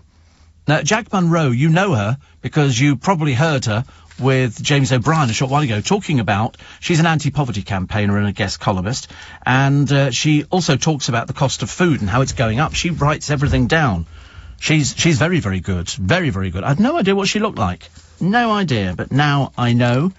And she's talking about all sorts of people. And she says every now and then a new superhero emerges, seemingly from nowhere, to patch up yet more holes in the frayed safety net of what used to be known as social security. James Anderson of DEFA, which is Disabled and Elderly Plumbing and Heating Emergency Repairs, has helped over 7,000 people. He provides food banks, tops up electricity meters, gifts birthday presents to vulnerable children, and does all wonderful things. And you think, I'd like to do something like that. If I had the money, I would love to be a benefactor. I suppose just somebody who, I do my little bit for charity, apart from annoying the producer with the tin. That's what we shall work a tune out around it, I think. The bean counters at Heinz have hiked the price of their tin food, blaming soaring running costs. So tins of beans that were 85 pence are now £1. See, I think that's an awful lot of increase. But net sales by Kraft Heinz last year, which were down by 3.3%, totaled 4.9 billion. There's obviously money in them. They're beans, I should imagine. And Sunil says, my daughter says you're good at singing. She's 7. I think I am very good at singing. Actually, I always liked singing. I was in a choir, but only when I was very, very young. And I do sing to myself in the car. I'm very good at, sing to rap music. My name is Steve, what can I do? I'm in this car to annoy you. And so it goes on. Paul says, up early this morning, closed Dartford Bridge, so only one tunnel from Kent to Essex, now sitting outside work so early. What wind? Says Rochester Paul. Yeah, well, that's what's going to happen. You're going to get that for a few hours, and it'll probably run up to about the middle of the afternoon, I would think, and then as fast as it arrives, it will disappear. And then all the people who provide emergency, electricity and stuff like that, then they'll be called upon to come out and try and solve all the problems, of which there will be many, I suspect. There will be many. Don't underestimate the eye of the storm. What have we got here? The red alert. There's somebody standing on the promenade at New Brighton and Merseyside as the storm rages. The waves are completely over the top of his head, and he's standing there looking at him like an idiot. Like an idiot. People like that, honestly. They deserve, nothing at all. We've told people, don't go out, it's dangerous. There is a risk of life. But they don't bother, do they? So Queen chips in with the 2 million. That's almost been confirmed, actually. Almost been confirmed. And, what else we got? This is a neighbour who threw dog poo in a couple's garden and left rat poison out for their cat has been ordered to wear an electronic tag. This is a pensioner. This is somebody called Barbara Minns, repeatedly broke a restraining order during a 5-year campaign of hate against Adele Richards and Gary Arthurs. It included spraying Miss Richards with a hose and wielding a knife. In the latest breach, she's quite clearly mad as a fruit bat. This is in West Cornwall. Miss Richards, who previously said she was going through hell, said a restraining order was obtained, and we thought that would stop Min's behaviour. 5 years on, they're still being verbally attacked and physically. So anyway, this Minns woman, Barbara Minns, 75, placed under a curfew, ordered to pay 154 quid. She previously called claims against her a load of old rubbish. You're mad, you are. You're mad. What a cheap little... They've had to endure 5 years of rubbish, and all she gets is some piddling little, amount of money against somebody, which is not good. The story of the 6-year-old boy is very nice. We're still waiting to find out who he is. You know, the one who wrote to Swindon saying, my mum hasn't got any money, and Swindon go, we'd love to know who you are. You know, then we can invite you down to the ground, we'll take you round and do everything. Nobody's come forward as yet, actually. We just know that he's called Joe. And he had 26... Yes, I know. And he had 26p, which he sellotaped, so they can afford to have sellotape, ladies and gentlemen, which is very expensive, as you know, but they can't afford to buy tickets to go to see Swindon. I mean, out of all the people you think you're going to go and see, Swindon Town would not be top of my list. I don't want to be rude about it. I'm sure they're marvellous and lovely and all the rest of it. And it's a good bit of publicity, isn't it, for them to have somebody who's writing saying, I'd love to come and see a game and I can't, and they then write and go back, with, listen, we'd love to welcome you down here as our special guest of honour, we'll feed you, and, there's £1,000 been raised so far, and we didn't need to do anything at all, we just needed to welcome you there. So, good for him. Good for him. I hope he's real. I would hate to think somebody had done it as some sort of winding up joke. That would be very disappointing. Let's get the latest LBC travel this morning. Very important. Here's Joanne Webb. Thanks, Steve. Good morning. In Essex on the M25, the QE2 bridge is closed because of the strong wind, so traffic is using the Dartford Tunnel instead.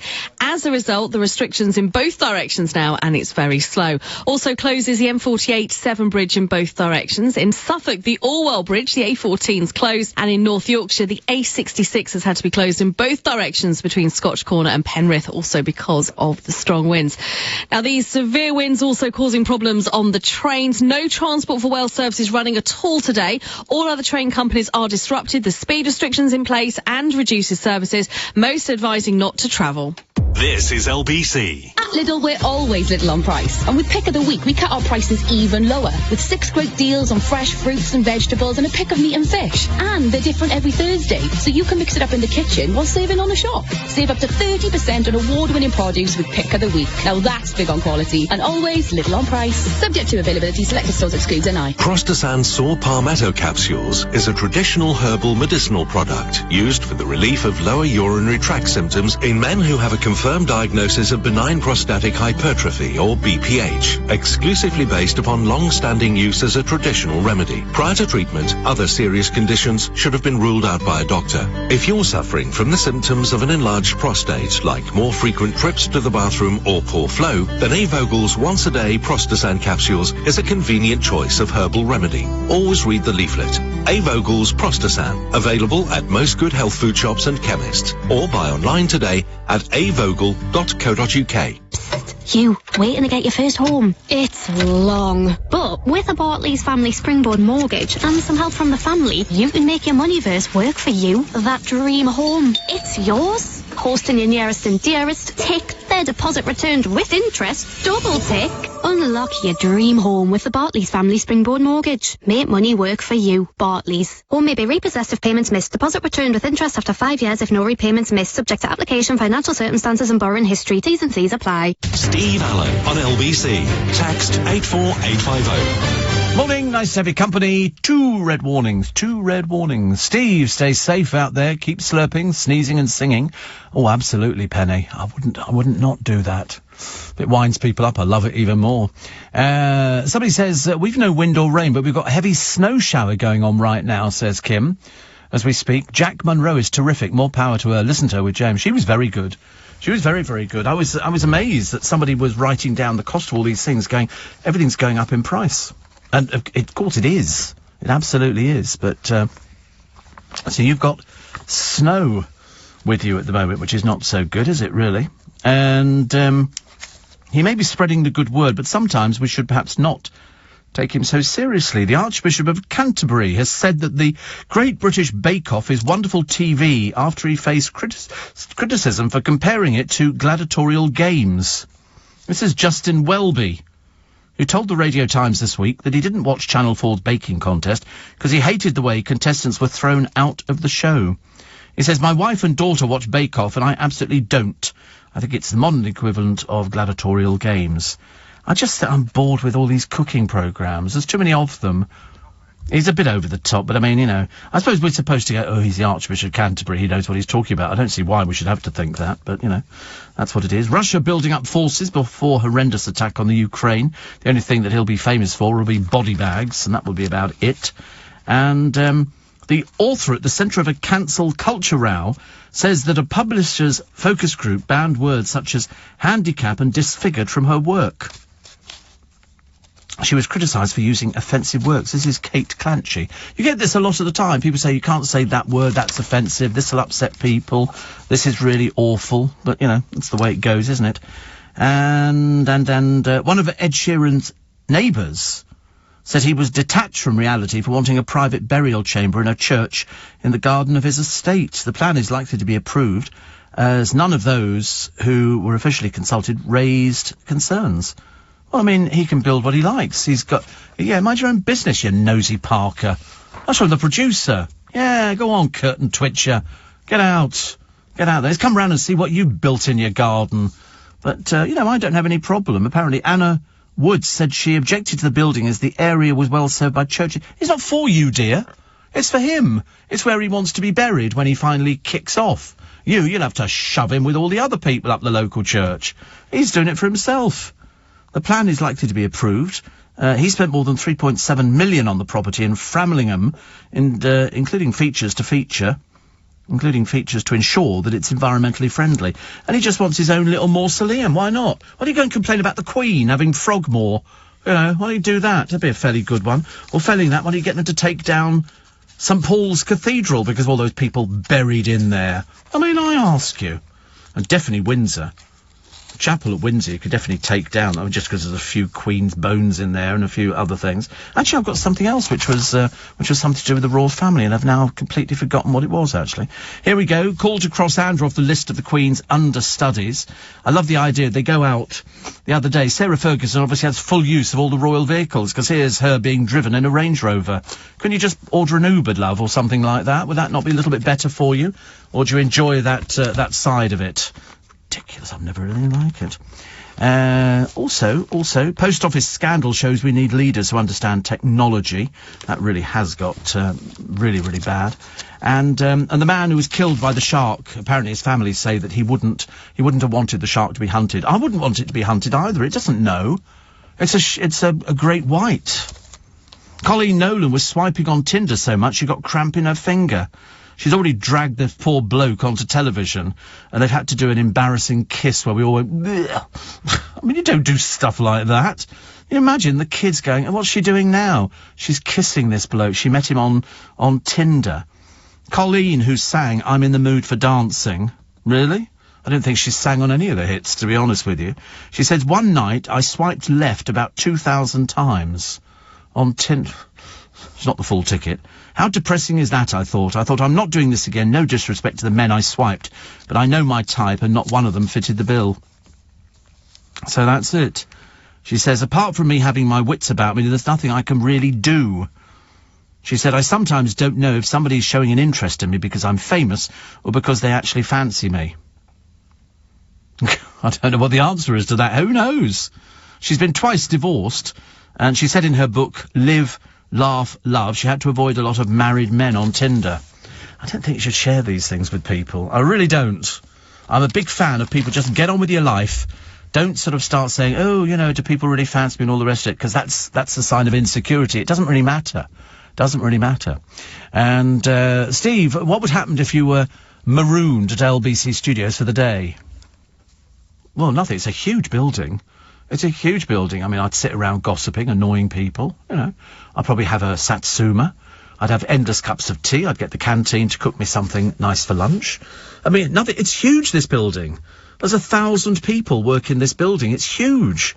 So, I could probably sit quietly in a corner, waiting till, friends popped in and, had a little chat, and then we'd go and have a gossip or so. Yeah, no, it wouldn't make any difference at all to me. Heavens above. Stella says, I'm sad I won't be able to see your show. I had my name on the waiting list. Will it be online? No, it's not online. We did it last time online, but isn't it typical? I hope it doesn't rain, but I have a sneaking feeling it might do. And, it was a case of last time people turned up getting Heather, my tame nurse. They got drenched. They got absolutely drenched because the weather is, terrible. So don't get there too early. Don't get there too early because I don't want you standing outside in the rain. It's easier to wait. These bawdy lads, pictured in the paper today, and they're students on a big night out in Nottingham. They've all decided to take their clothes off and stand there in their pants. Some of them weren't standing there in their pants. And for sheer bravado, they decided to do a full Monty. That's the trouble with students. Give them alcohol, they'll do anything. You know, would you like to take your clothes off? Yeah, we do that. We get a picture. It's quite a big picture in the paper. Quite a big picture in the paper, and I suppose, I don't really know, actually, whether or not... Has there been an LBC version of it? No, thank goodness. Can you imagine? Oh, definitely not. Things like that. Yes, little microphone covering the offending article. Christine McGuinness says she and her husband Paddy get snubbed by some pals because their children have autism. What sort of friends have you got who snub you because of your kid's autism? I've never heard of anything. She said it's been a constant battle being left out and treated differently. We'd see our friends at barbecue with their friends and their children. We wouldn't get invited. Who are these people? Who are these people? In her book, she said, unfortunately, prejudice does exist. Well, so you say, but you haven't named any of the people. I mean, why would somebody... They can't be close friends, can they, if they snub you because of your child's autism? Goodness sake, honestly, just ridiculous. It really is. Apparently, the Shawshank Redemption star, Morgan Freeman, says he couldn't break out of jail like in the movie. He said, the number one thing I lack is the courage. He's 84 now. 84, which is amazing.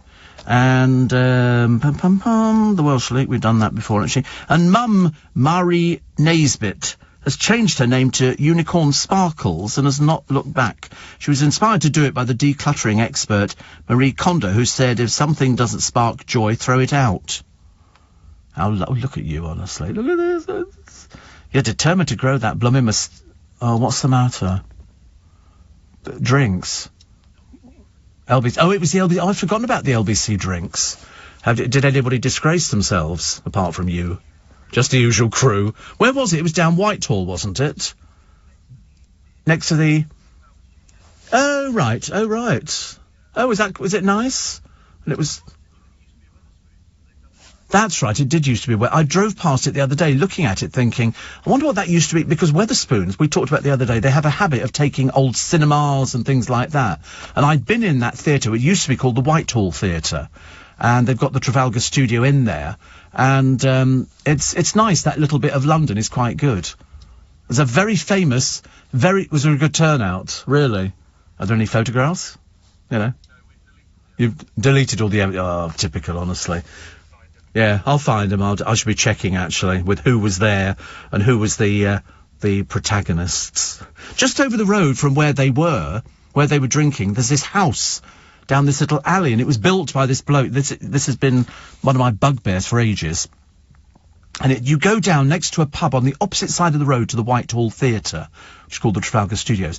And it's a little tiny road. It's about, less than 400 feet long, and it opens into a square, just the one way in and one way out, and there's this house there, which was built some years ago by a bloke who, I can't remember what the road is, it's off Trafalgar Square, famous old house, built by somebody who wanted to endear himself to the king, and so he built a house very near to the Whitehall Palace, but the king snubbed him, and the house has been deserted for years, but I think it's something to do with MI6, I don't know.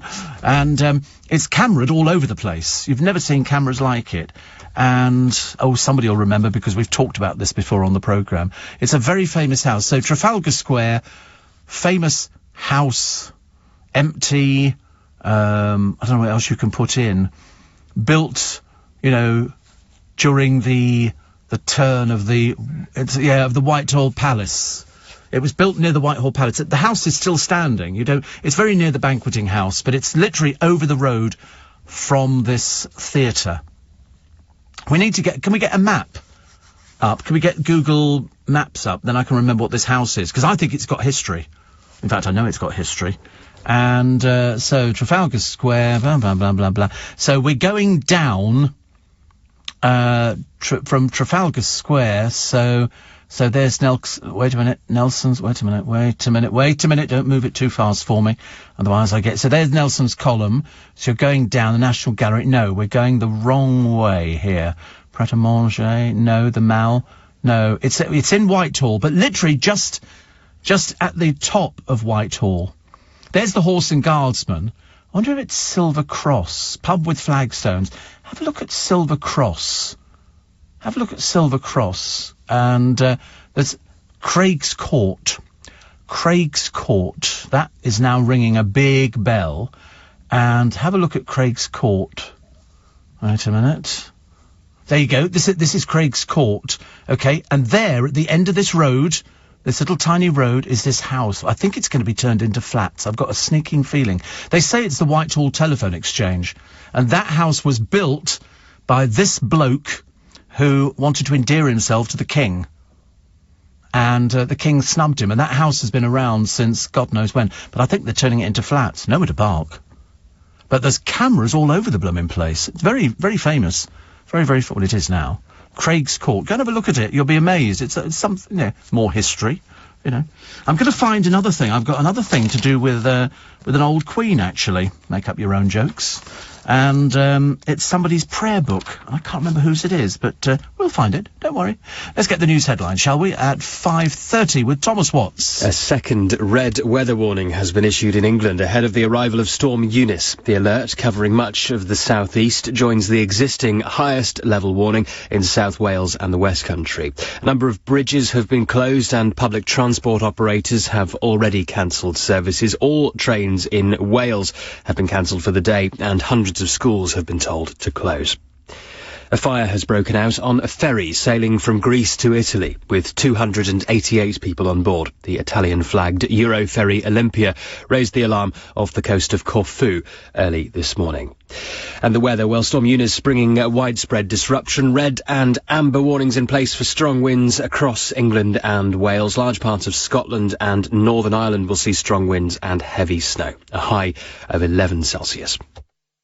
Nick Ferrari at breakfast with Tom Swarbrick. Listen on your radio and on Global Player. James Heaper, the Armed Forces Minister. What exactly is the Navy doing in the Channel, and how can its success or otherwise be measured? The reality is that the operation in the Channel is already pretty successful. 97%. Pretty successful? In that, 97% of the dinghies that go into the water are identified, observed, and are tracked as they move towards the UK. So the measure of pretty successful is we can see them. Nick Ferrari at breakfast with Tom Swarbrick. With the British Airways American Express Accelerating Business Card. Check out the world. LBC.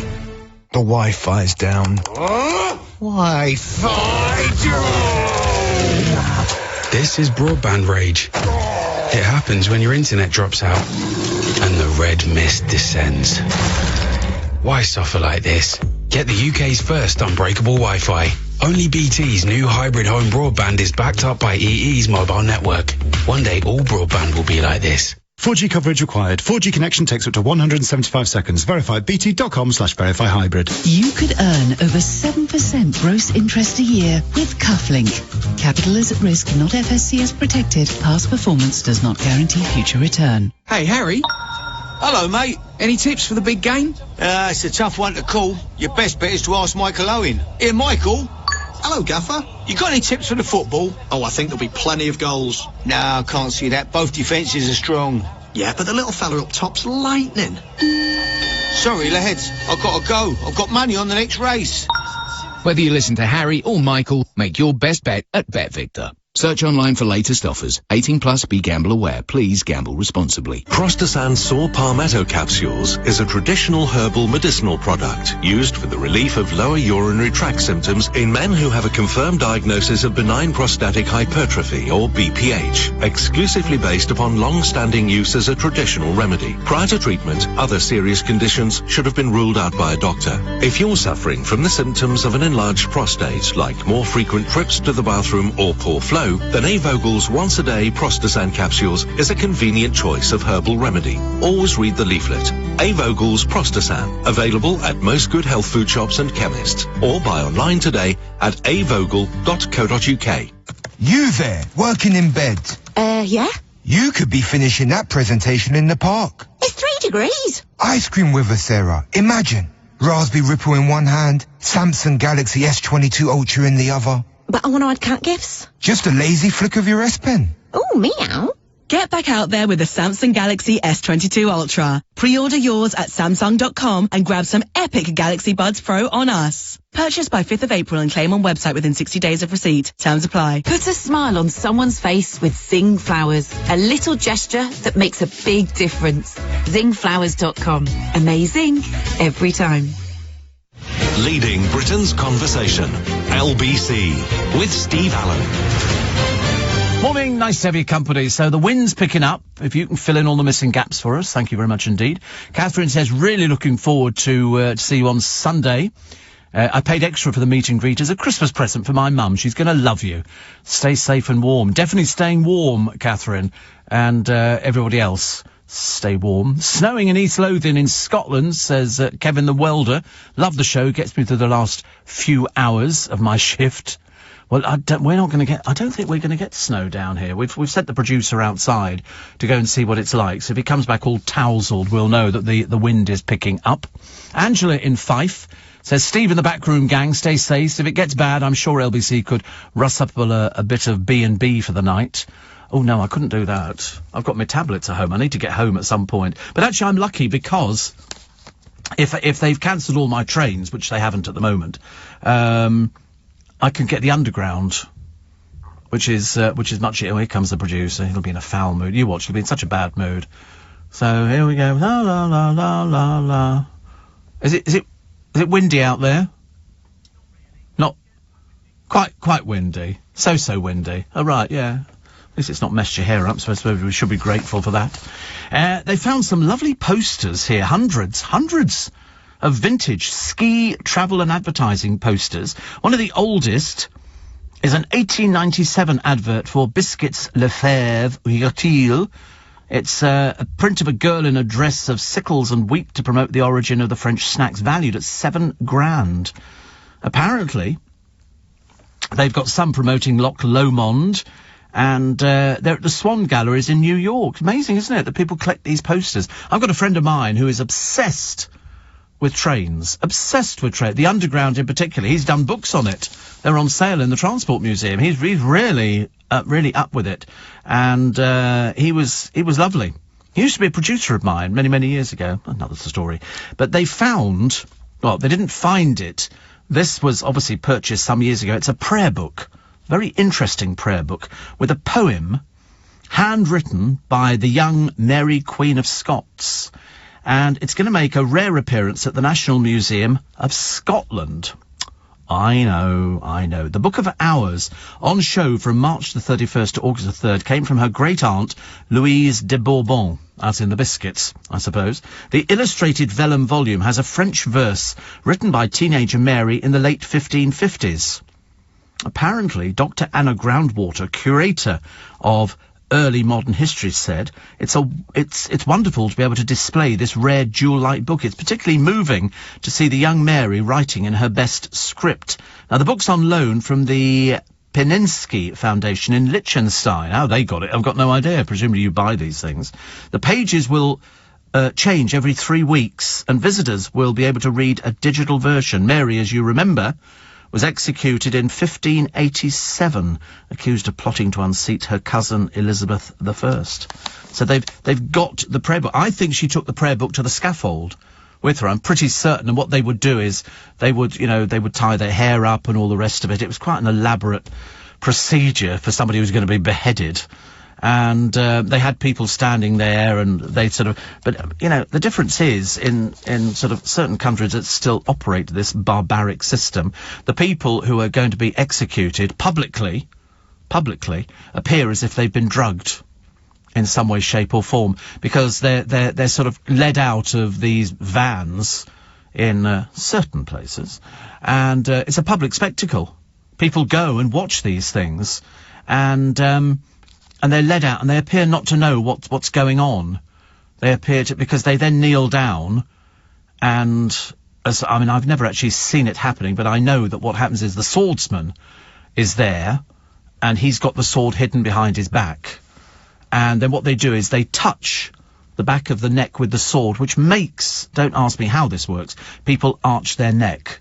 Because bearing in mind, you've got blindfold on, you don't know, you're a bit disorientated, you're kneeling down, and they touch the back of your neck with the sword, and that makes people arch their neck, so that means then that the executioner can give a clean sweep. Not that I've studied it in any way, shape or form, but you're obsessed with it. But when you look at Mary, Queen of Scots', this book went to the scaffold with her, and she would then give it to one of her ladies in waiting, and they would look after it. And other things, she might have her rosary beads, all sorts of things. But they were allowed to make a speech. I think hers went on a bit, oh, come on, for God's sake, get on with it, And, I would just like to say that yeah, all right, whatever. Wrap it up quickly. Because certain people, and I can't remember if it was her, I think it might have been her, that I think Henry VIII or somebody had decreed on how she could be executed. I think originally it was going to be burnt at the stake, which I think would possibly be the worst thing that could ever happen. And, ow. Ow. It would, so eventually I think she got the axe. And I think she did say to the axeman, I'm pretty certain, do your job well. You don't want any messing about. What's she going to do? Complain? Write to the Telegraph? I don't think so.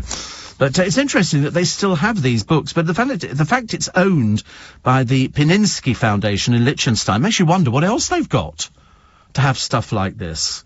This is amazing. So every 3 weeks they will turn the pages so you can read all different. Nothing encourages you to go back. And half a century after the creation of rock's most outrageous alter ego, David Bowie's make or break comeback took place in a tatty old pub, and I believe it was called the Toby Jug. It was a Charrington's pub, and it was just, I can't believe that he's not with us, actually. But I think that he did, when he did the Ziggy album, that was a turning point as far as I was concerned. I went to the Victoria and Albert Museum, 6 years since he died. And again, he was very private, surprisingly. He was very, very surprisingly private, and didn't really tell people that he was ill and had cancer. But there's a new book, actually, called Hello Tolworth, which is where I think this Toby Jug is, at Tolworth. I was watching this, again, what's the matter with me? Goodbye, Mr. Chips. And I've decided I want to go to Sherborne College now. I want to just go as an homage, and just go and see it. How many times have I watched I've watched the film so many times. So many times. Oh, and I found out who the bloke is. Remember I said there's some bloke in it who, the story is that they've got these letters that they've written to Mr. Chipping. Unfortunately, he's just been told his wife's died. The boys thought it would be a bit of a joke to say congratulations to the new headmaster, but they were all blank. They were all blank. And there's one boy, Farley, who Mr. Chipping has just been told by a policeman that his wife's been killed in an air raid. And he comes back and he goes, and the boy goes, because one of the boys comes in and goes, Mrs. Chipping's been killed. So they immediately want their bits of paper back, and this one boy, Farley, wants it back. And he says, please don't read it. And he goes, but it's perfectly true. He says, it's perfectly true. And he says, it was meant to be a joke, sir. And I looked at this boy playing Farley, and I couldn't work out who the heck he was, till I suddenly realised where I'd seen him. He was in Last of the Summer Wine. His dad was in Last of the Summer. It's Tom Owen, Compo's son. And I remember looking at him, and I was sitting there, and I got so frustrated because I was cooking at the moment, and I thought, who is that bloke? His face looks familiar, and it was Compo's son, who then took over from his dad after he died, and he featured in there as well. And so there he is as a young man, and there he is as an older person. I was so delighted that I found him, because I thought it was such a good part, and I thought it was just so brilliant. And because we had somebody, Richard Spur, wasn't it? A friend of his, I think, was working as one of the housemasters down there at Sherborne College. Tom Owen. No, honestly. Do you know, and that's why the internet is so fantastic. Whatever you want to find out, you can go through the cast list of all these different, films and everything else. And it's weird when you see child actors who then go on and they become older men. But I remember he took over from his dad in Last of the Summer Wine. Always remember that. And that's why I've remembered him. Thank God for the internet, I'll tell you, I'll have a dreadful time. Snowing, says Kevin, in East... Oh, we've done that one. And in East Lothian. Steve, I believe years ago, the narrow road to the house in Craig's Court was a scene of a horse-drawn carriage getting stuck between the building walls. The MP stuck inside was so embarrassed he went back to the House of Commons and had a law passed that all new buildings had to have curbstones around them, the width of the carriage wheel. I think you're right, actually. I'm pretty certain you're right. But it is amazing to actually see this house, which has been there for a long time, but it's going to be flat, because I had a fantasy. I've had quite a few, actually, over my life. Yes, I should say this. And I dreamt that I won the lottery. Another one of those peculiar dreams, like waking up discovering there's no toast. So we sorted that one out yesterday. And, which I had with roast beef, and very nice it was too. But anyway, and I dreamt that I bought this house, and Westminster Council had been very nice to me, and they'd said, well, of course you can do anything, but you have to keep the structure of the house. And I went in there and said, listen, I've got limitless money. I want it to be restored to its former glory of what it would look like in the days when it was first built. Because I think inside it's got one of the most beautiful staircases, and there'll be a gallery along the top and everything. But unfortunately, I didn't win the lottery. My friend Ian says, are you watching Goodbye Mr. Chips from 39, which was Robert Donut, or the 69 movie? I've got all of them. I was watching the 69 movie, which is Peter O'Toole and Petula Clark. Three films. And, they're very good. They're very, very good. It's a little bit of British nostalgia. Very nice. We have to take a short break. 5:45, the latest LBC travel, very important this morning, with Joanne Webb. Thanks, Steve. Well, because of Storm Eunice in Essex on the M25 clockwise, the QE2 bridge is closed, so traffic's having to use the Dartford Tunnel instead. But as a result, therefore, there are restrictions in the Dartford Tunnel, so it's very busy in both directions. The M48 Severn Bridge also closed both ways. In Suffolk, the A14 Orwell Bridge is closed in both directions, and also in North Yorkshire, the A66 is closed both ways. That's closed between Scotch Corner and Penrith. Now, the storm also causing big problems on the trains. No Transport for Wales services running at all today. All other train companies are disrupted with various speed restrictions, lots of cancellations, and most are advising their customers not to travel. This is LBC. At Lidl, we're always little on price. And with Pick of the Week, we cut our prices even lower, with 6 great deals on fresh fruits and vegetables and a pick of meat and fish. And they're different every Thursday, so you can mix it up in the kitchen while saving on the shop. Save up to 30% on award-winning produce with Pick of the Week. Now that's big on quality, and always little on price. Subject to availability, selected stores exclude deny. All across the UK, thousands of people are switching broadband. They've realised if they're out of contract, they could be out of pocket. Switch to Vodafone Superfast Fibre from only £18 a month and you could save £337 on average. Plus, there's no upfront fee to pay. Switch today. Vodafone. Together we can. CPI plus 3.9% annual increase, 24-month plan. Average saving on Superfast 1 versus public out of contract competitor monthly prices on 7th of January. Offer ends 31st of March. Subject to credit check availability and terms. Verify at vodafone.co.uk/broadband. Did you hear that? A sound so quiet you could almost miss that little 2mm chip in your windscreen. But at Volvo, we are safety perfectionists and won't ignore even the smallest hazards. If you head down to your local Volvo retailer with a chip in your windscreen or a puncture in your tire, if it can be repaired, we'll repair it for free. Because we care a lot, even about the little things.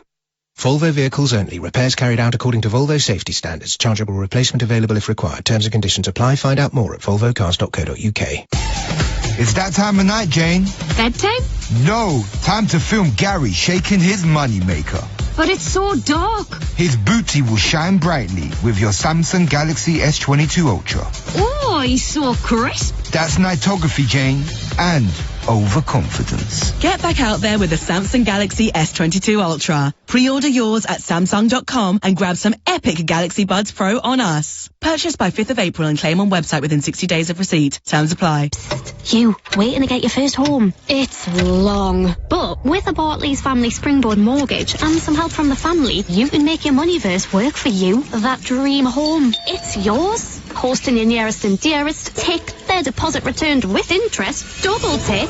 Unlock your dream home with the Barclays Family Springboard mortgage. Make money work for you. Barclays. Home may be repossessed if payments missed. Deposit returned with interest after 5 years if no repayments missed. Subject to application, financial circumstances and borrowing history. T's and C's apply. Steve Allen on LBC. Dick Van Dyke's released a DVD of him dancing at 96. I think because his wife was doing something and he sort of jumped in on it, which I thought was absolutely brilliant. Jan Moyer, talking in the Daily Mail today, says, when will pampered princes realise the age of deference is over? Yeah, well, unfortunately for Prince Andrew, it was over a long, long time ago. Millions told to stay... Pardon me, got indigestion now, the excitement of the whole thing. Millions told to stay indoors in the rare red alert. 100-mile-an-hour winds, fears it's once-in-a-decade event. I can't remember the last time we had it. I really can't remember at all. Army on standby as schools, roads and railways shut. I think Wales has basically closed down. You know, no sort of trains in and out. And what they're saying is you should stay in, unless you need to go out. You know, you can actually go out and do a little bit of shopping. But, I mean, if you're elderly, I really wouldn't bother. Listen, it's only for a few hours. I mean, the Army on standby, as I say, 13 dogs were killed by falling power line, which I think was very... The family are in a dreadful state, actually. Roofs have been blown off already. And I think that we will get it in... When did we say in London it's going to arrive properly? About 10 o'clock is the warning. So just as James O'Brien starts, in comes old Eunice.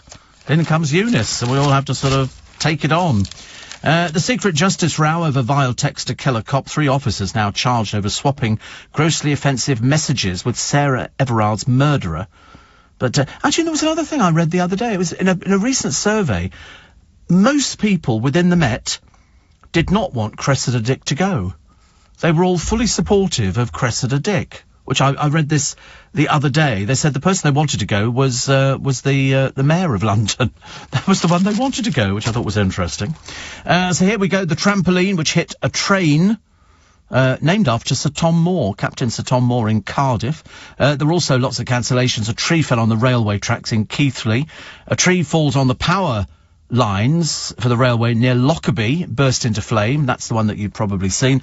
And the 5 sheep taking shelter in a bus stop. I mean, how they got there, I've got no idea. But I love it. Plus, Emmett's Gardens in Kent. The Great Storm of 87 destroyed the woodland there. And Storm Eunice could develop a deadly sting jet, which is an intense blast of wind, last seen in the UK in 87, where literally forests got just blown down. Around our way, we got loads and loads of trees which came down. I do remember it, yes. I don't remember what it was like, but I remember seeing the aftermath.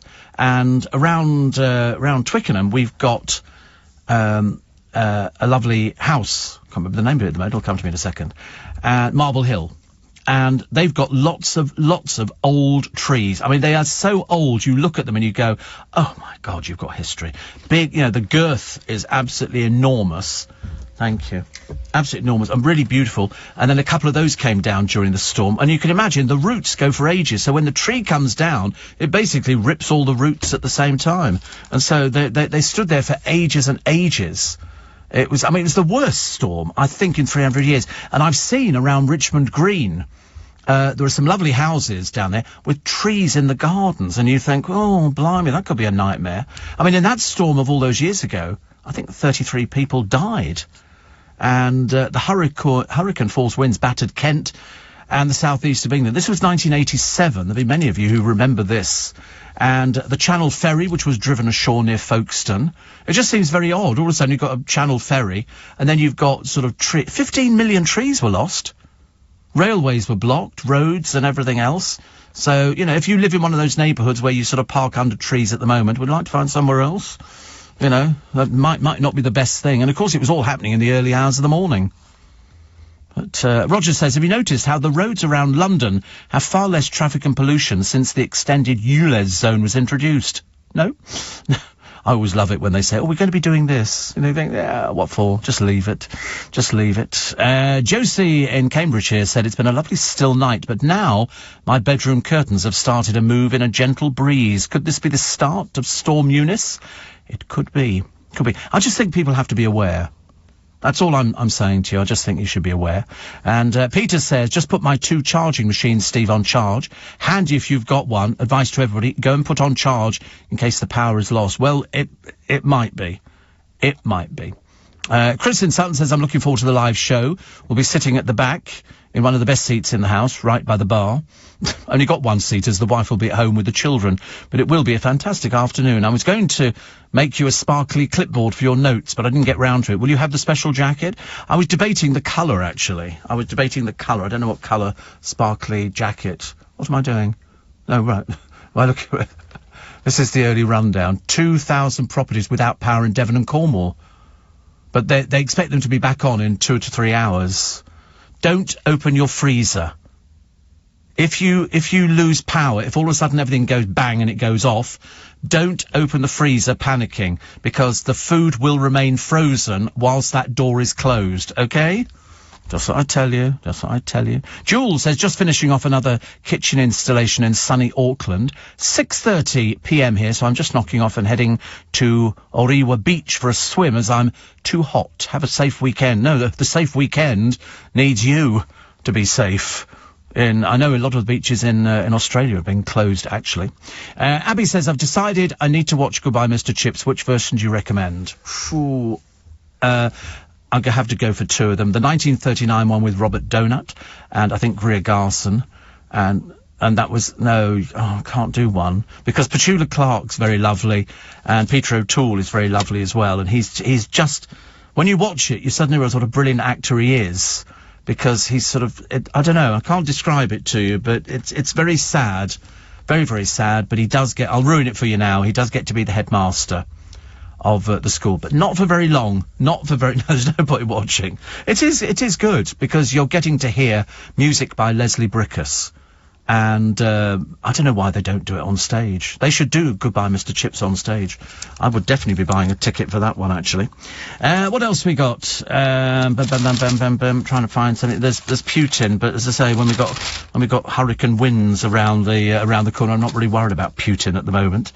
Also, girls allowed Sarah Harding was too young to be screened, apparently. She was 39 when she died from breast cancer in September last year. She found a lump during the first lockdown, and she was talking about it. Despite that, she was too young to be eligible for an NHS mammogram.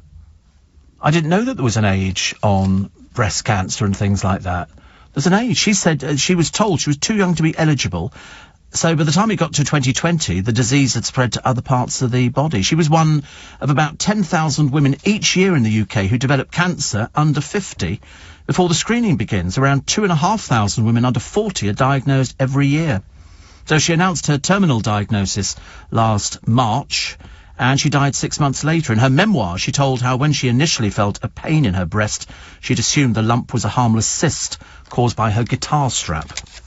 So check. That's all you can say, actually. Steve, Craig's Court was also a scene in Killing Eve, says Alan in Clayhall. Really? Oh, by the way, anybody registered with a GP as female will be invited for NHS breast screening every 3 years between the ages of 50 and 71. It says 50 and 70. What about the younger people? She was too young to be breast screened. So between 50 and 71. I mean, I don't want to be rude, but a fat lot of bloody use that is if you're sort of in your late 20s or something. What do you do about it? Check. And go there. Make an issue about it. Make an issue about it. Goodness sake, honestly, it's quite ridiculous. Still to come, the non-binary drag queen making history as Biden hands them a nuclear job.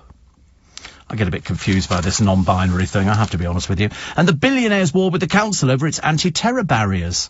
He's got a very nice mansion near the Albert Hall. To be honest with you, it's only 20 million. It looks like it should be about 100 million. It's very nice. But he's not happy about the way it's been portrayed because it's got barriers in and out and nobody told him about it, and it's not good. And also the shocking truth about charging electric cars. Just 1 in 5 new PowerPoints contain the fastest technology. Because we were talking about that a second ago. You know, if you're going to charge things up, you should check it. Anne says, a little while ago I said goodbye, Mr. Chips, with Martin Clunes. Yes, I talked to Martin about it. And I never realised what a good actor he was. Moved me to tears. You should see all the films. They're really good. Eunice has arrived in Airdrie. Steve. Storm Eunice as opposed to Eunice the mother or something like that. We have snow. Best not go to the gym. Did you know Henry VIII's Whitehall Palace was the largest in Europe? Yep. It ran from Trafalgar Square all the way down to Parliament Square. And the only bit that is remaining, cross over Westminster Bridge. Well, no, don't cross over. Come from this side, turn left, go down the embankment a little way, only a little way, about sort of 5 minutes, and you'll see, set back, a set of steps. That's the only surviving bit of the Palace of Westminster, and that set of steps, because the River Thames was twice as wide, was there, and that's where the boats pulled in, and you walked up the steps and then entered the palace. And that's the only thing that's surviving. And it's there, it's just a set of steps going down to nothing, and that's the original bit of the Palace of Westminster. There you go. Another thing you can go. Don't do it today, for God's sake. You'll never make it back again. It'll be terrible. But it was the largest in Europe. It was very, very large and very nice. Steve, if you had to name a storm, what would you call it? Ethel. It would be Storm Steve. No, I don't think so. I don't think so. But do check out Craig's Court. You'll be fascinated by it. It's another little piece of history, because the more we tell you, the better informed you become. Let's take the news at 6. On your radio, on Global Player, and Play LBC. leading Britain's conversation. This is LBC. From Global's newsroom at 6 o'clock, large parts of the UK are braced for the arrival of extremely strong winds brought by Storm Eunice. The Met Office has now issued a second red warning, the highest alert level, covering London and the southeast of England. LBC's David Dom has more details. The new alert issued in the early hours of this morning comes into effect at 10 a.m. The rare red warning means there is a danger to life, and it's not just London that's to be affected by this new warning, with the southeast, the south and parts of eastern England all to be impacted. Many travel companies in London are advising commuters not to travel this morning, with many tourist attractions such as the London Eye temporarily closing. The new red warning joins the existing alert in place for parts of southwest England and South Wales. That takes effect in an hour's time. LBC's Andy Ballantyne reports from Weston-super-Mare. But in the last hour, the windows have started to rattle as winds start getting up to gale force. Many schools and tourist attractions are all closed. GWR are running a half-train service. Storm Eunice is predicted to be the worst in more than 30 years. Emergency services and the Met Office say they would rather call the storm red and be proved wrong than get caught out again. It's been described as an absolute beast of a system, and we're about to find out in the next couple of hours how bad it's going to be. A number of bridges have been closed across the country, and all trains in Wales have been cancelled for the day. People are being urged to avoid travelling and to stay at home if possible. In other news, Britain and the US have accused Russia of seeking to manufacture a pretext to invade Ukraine. Washington says it could begin with a violent event, which Moscow would blame on Kiev. The US Secretary of State Antony Blinken laid out how a Russian incursion could unfold at a meeting of the UN Security Council last night. A fire has broken out on a ferry travelling from Greece to Italy. An operation is underway to rescue more than 280 people on board the vessel off the coast of Corfu. Donald Trump and 2 of his children have been ordered to give evidence to an inquiry into his business practices. The Trump Organization is accused of obtaining tax breaks and loans by inflating or understating the value of assets. In the city, the FTSE 100 will reopen this morning at 75.37 after closing down 66 yesterday. The pound buys $1.36 and a euro 19. LBC weather. Storm Eunice bringing widespread disruption this morning. Red and amber warnings in place for extremely strong winds across England and Wales. There are yellow warnings across large parts of Scotland and Northern Ireland for strong winds and heavy snow. A high of 11 Celsius. From Global's newsroom for LBC, I'm Thomas Watts. It's amazing where an LNER train will take you. While on board this office, free Wi-Fi is available. And send. Emails cleared. May we remind you that this cafe delivers drinks and snacks straight to your seat. Just order through your phone. Don't mind if I do. Travelling at 125 miles per hour, this library will have you back with your family in no time. So enjoy some me time while you can. Book your train to Edinburgh, Leeds, London, Newcastle and more at lner.co.uk. This is LBC from Global, leading Britain's conversation with Steve Allen.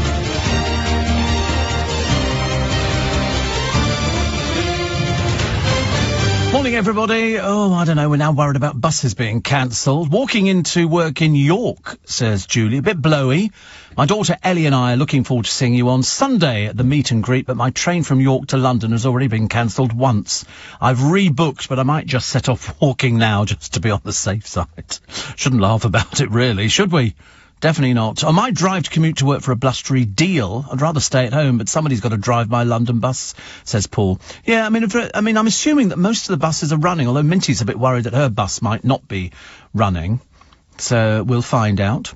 Who would you choose to cast for a 2022 remake of Mr. Chips? Oh, I don't know. Too difficult to answer, but enjoy the ones that are there. Just to bring you the update on Storm Eunice. Millions of people have been told to stay at home as one of the worst storms in decades hits the UK. That's Eunice. The Met Office has issued a second rare red weather warning to cover London, the southeast and the east of England. A red warning, meaning there is danger to life from flying debris, is already set to cover parts of southwest England and South Wales. Hundreds of schools will be closed. All trains in Wales are suspended and the army's on standby.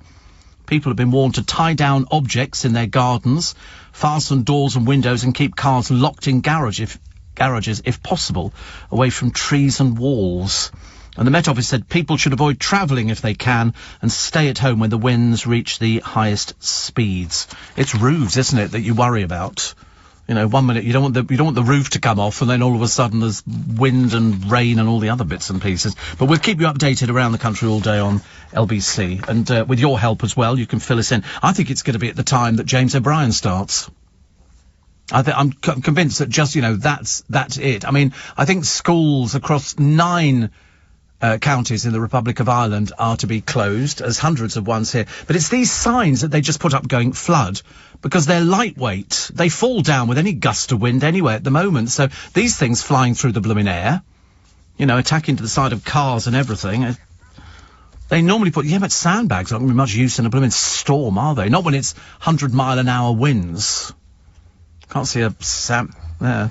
I hope it'll keep the pigeons away from everything. That's all I care about. Get rid of pigeons. So, if you keep listening to LBC, we'll sort of bring you up to date with it. Dave Bennett has got an exhibition, I believe, actually. It's at the J.D. Mallet Gallery in London. It runs until March the 8th. He took pictures of all sorts of people, including, the Mick Jaggers, Arnie Schwarzeneggers, Liz Hurley, that dress, the safety pin dress, Claudia Schiffer dancing in Versace, Kate Moss, and interesting, Prince Charles, actually, and Jack Nicholson with Danny DeVito. Tantalising tales by Mr. Showbiz. I used to see all the photographers out there, when I used to go to Stringfellows years and years ago, and they'd all be there taking pictures of all the celebrities. Now they just hang around outside naff restaurants and sort of just take a picture of somebody. And they go, oh, look, here's somebody. And you think, what, somebody going out for eat? How amazing. Steve, says Jackie, I can hear the wind howling in Stanmore. I should be putting my earplugs in when it gets worse. Yes, I agree with you. I agree. Hope it doesn't blow anything. Well, I don't know. We just have to be careful, won't we? I just went outside, Steve, for a few minutes to secure things on the patio to make sure they won't fly away in the storm. Do you do the same? What I do is I take the chairs and lie them down, but I'm sure there's going to be some bits and pieces that are going to be sort of whipped out. That's what I worry about, actually. My husband remembers the storm of 87 very well, says Connie in Stockwell. And Scott says there is still some parts of the wall of the Palace of Westminster. Yes, it's within inside a government building. You can only see it when they have the open house day. That's why I didn't mention it. The other stuff you can see all the time. And there is parts of it. I think it was part of the original tennis courts That's what I think it is. I don't know, part of the original Palace of Westminster. And I think you go up a tower and you can look down and you can see the original tennis courts. It's like they keep discovering things at Hampton Court Palace. I think they discovered, was it a year ago, a couple of years ago, the jousting area where they used to joust. You know, obviously, that's what it's called, the jousting area, I suppose. What's jousting? That's the horses that race away and you've got a long pole in front of you. The idea is you've got to knock the other person off. It's sort of fencing, but with very big poles. Very big. But they do a lot of it when they recreate some of these things that took place from years and years ago, which I quite like. Happy birthday to Michael Burke. He's reported from 53 countries. He's 76 today. And also happy birthday to Sybil Shepherd. Who did she do a thing with? Was it Moonlighting with, I can't remember the actor, but they hated each other apparently. They hated each other. Bruce Willis and Sybil Shepherd. She's 72 today. She started as a model. Also, February the 18th, 2005, Prince Charles's plans to marry Camilla Parker Bowles amid the grandeur of Windsor Castle were in ruins last night. Clarence House was forced to admit that nobody within the royal entourage had thought to check that a civil wedding could take place within the castle. So they got married in Windsor Registry Office. They just popped in there and all the rest of it. God, that was happy days, wasn't it? Little realising what was around the corner. Also, the backlog of court fines owed by criminals rises to 1.2 billion in 5 years. And here's the pictures, which you'll find in a lot of the papers, of Dick Van Dyke at the age of 96, singing and dancing in a video. I mean, he's still got it. He's still got it. And the dance video was filmed at an art exhibition. He twinkle-toed two-step with his wife, who is 50. He's 96. I mean, it's amazing, isn't it? Absolutely amazing.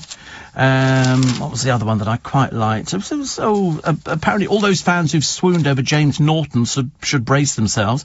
He's tipped to be the next James Bond. He's just got himself engaged. So, boo, boo. No, it's good news for him as far as I can see.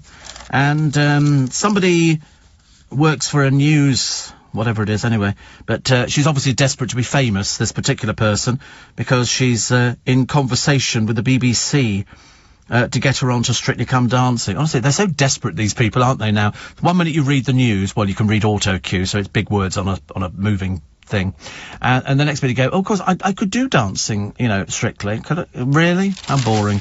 How very dull. They keep popping them up. They put somebody on Loose Women the other day. I had no idea who they were. Not a clue. But they do that every so often. Karen McGiffin had sort of popped back in again. She had her hair coloured, because she likes it when it's blonde, a little bit better. But there was some other girl the day before, and I didn't know who she was. And you think, we're supposed to know who these people are, but I just have got no idea. Saturday Night Fever is touring. I don't think I've ever seen it. I think, actually, I think this is a Bill Kenwright revival of Saturday Night Fever. Pretty certain. And so that'll be good. I mean, if you don't walk out with your feet tapping and singing the songs, you're in the wrong place. You should be dancing. I loved all that. I can remember when Saturday Night Fever came out, we used to get a bloke, used to come into one of the clubs I was working in, and we'd open the doors at 8 o'clock. This bloke would be hanging around the dance floor by 8:05, waiting, and all he wanted to hear was Saturday Night Fever. So you literally had to get the album out, you'd put it on, there'd be nobody in there, there'd just be me, him, the barmaids, the bouncers, and this bloke, and he would recreate John Travolta dancing in Saturday Night Fever. I mean, he wasn't very good at all, actually, but it was just the funny thing that he was and the moment he danced to Saturday Night Fever and things, he'd leave. That's all he wanted. It was his sort of, get off and enjoy yourself kind of thing. Yeah, I mean, I thought it was really bizarre. Really, really bizarre. But anyway, he was quite happy. You could almost time your watch to him.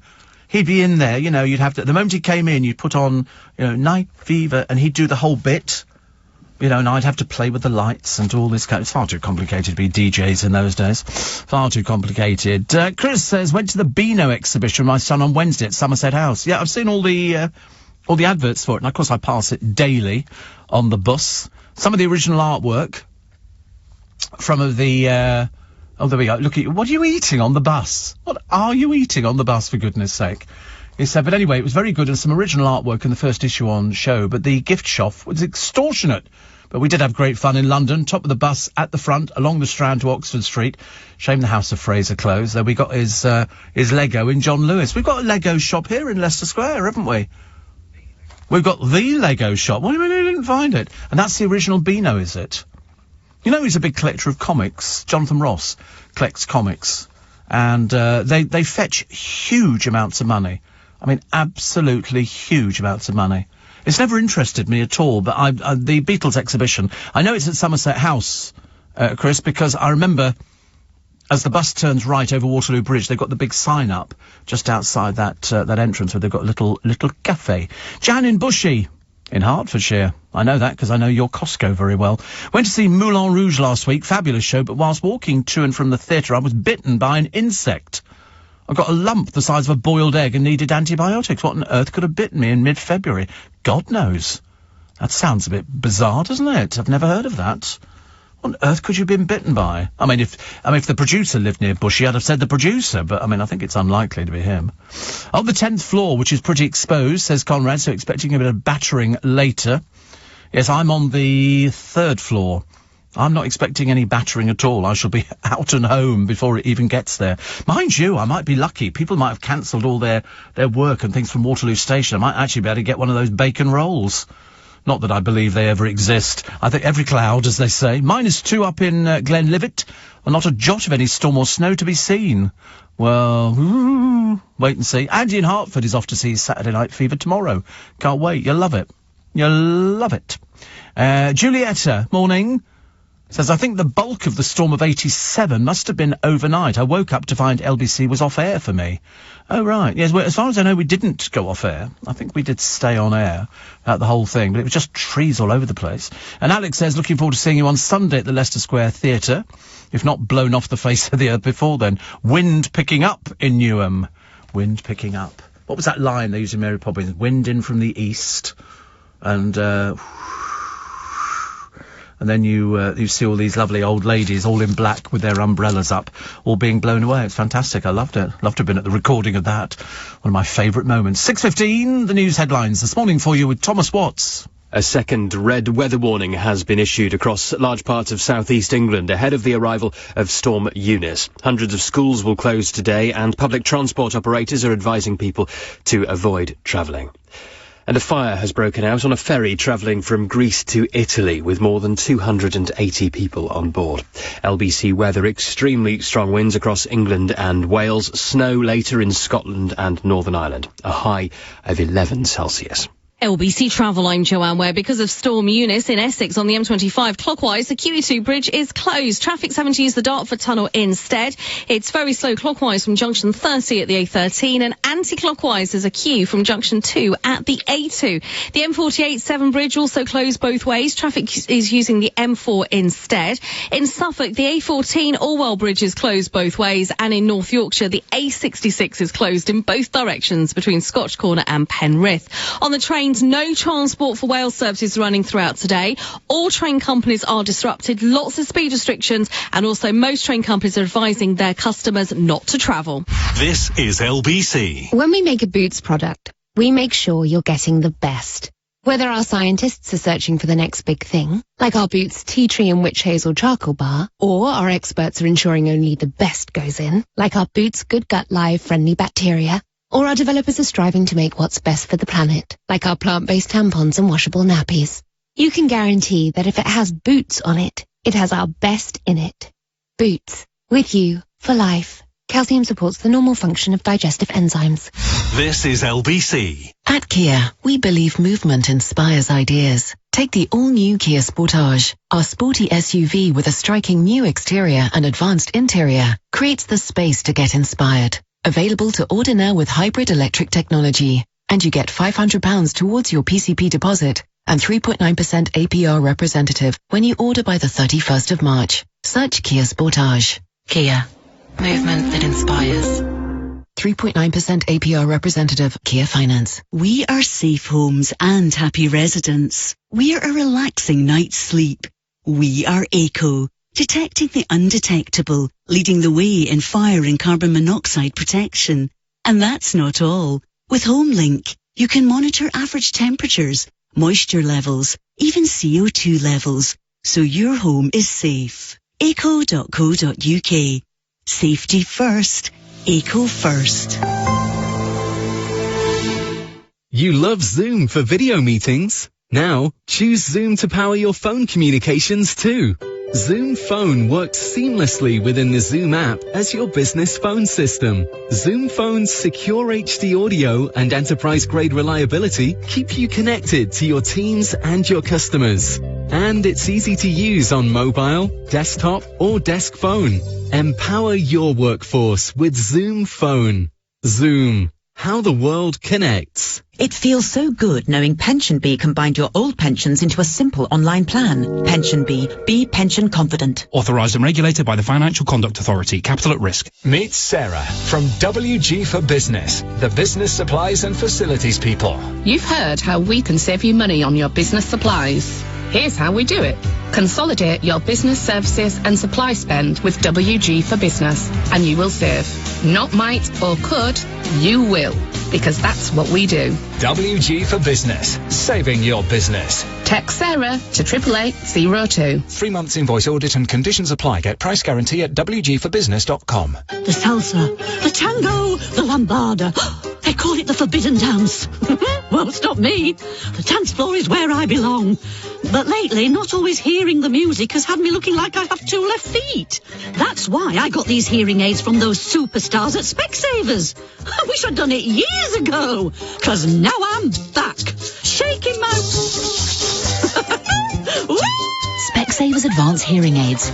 Music to your ears. Find out more online. At Lidl, we're always little on price. And with Pick of the Week, we cut our prices even lower. With 6 great deals on fresh fruits and vegetables and a pick of meat and fish. And they're different every Thursday, so you can mix it up in the kitchen while saving on the shop. Save up to 30% on award-winning produce with Pick of the Week. Now that's big on quality and always little on price. Subject to availability, selected stores excludes NI. Turn everyday business purchases into the trip of a lifetime with the British Airways American Express Accelerating Business Card. You'll earn 1.5 Avios for every £1 you spend, and for a limited time you'll receive 45,000 Avios when you spend £5,000 in the first 3 months of card membership. Apply today and check out the world. Representative 96.7% APR variable. 18 plus UK residents only, subject to approval. Offer valid between 18th of January and 28th of February 2022. Terms apply. This is LBC with Steve Allen.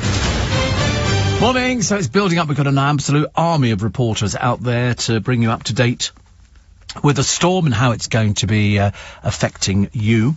Actually, looking at the pictures in the Mail today of Tom Hanks, who is playing Colonel Tom Parker in Baz Luhrmann's highly anticipated movie, which looks at the relationship between Elvis Presley and Colonel Tom Parker. Whether or not he was a colonel, I don't know. Whether he was just Tom Parker. He was just Tom Parker.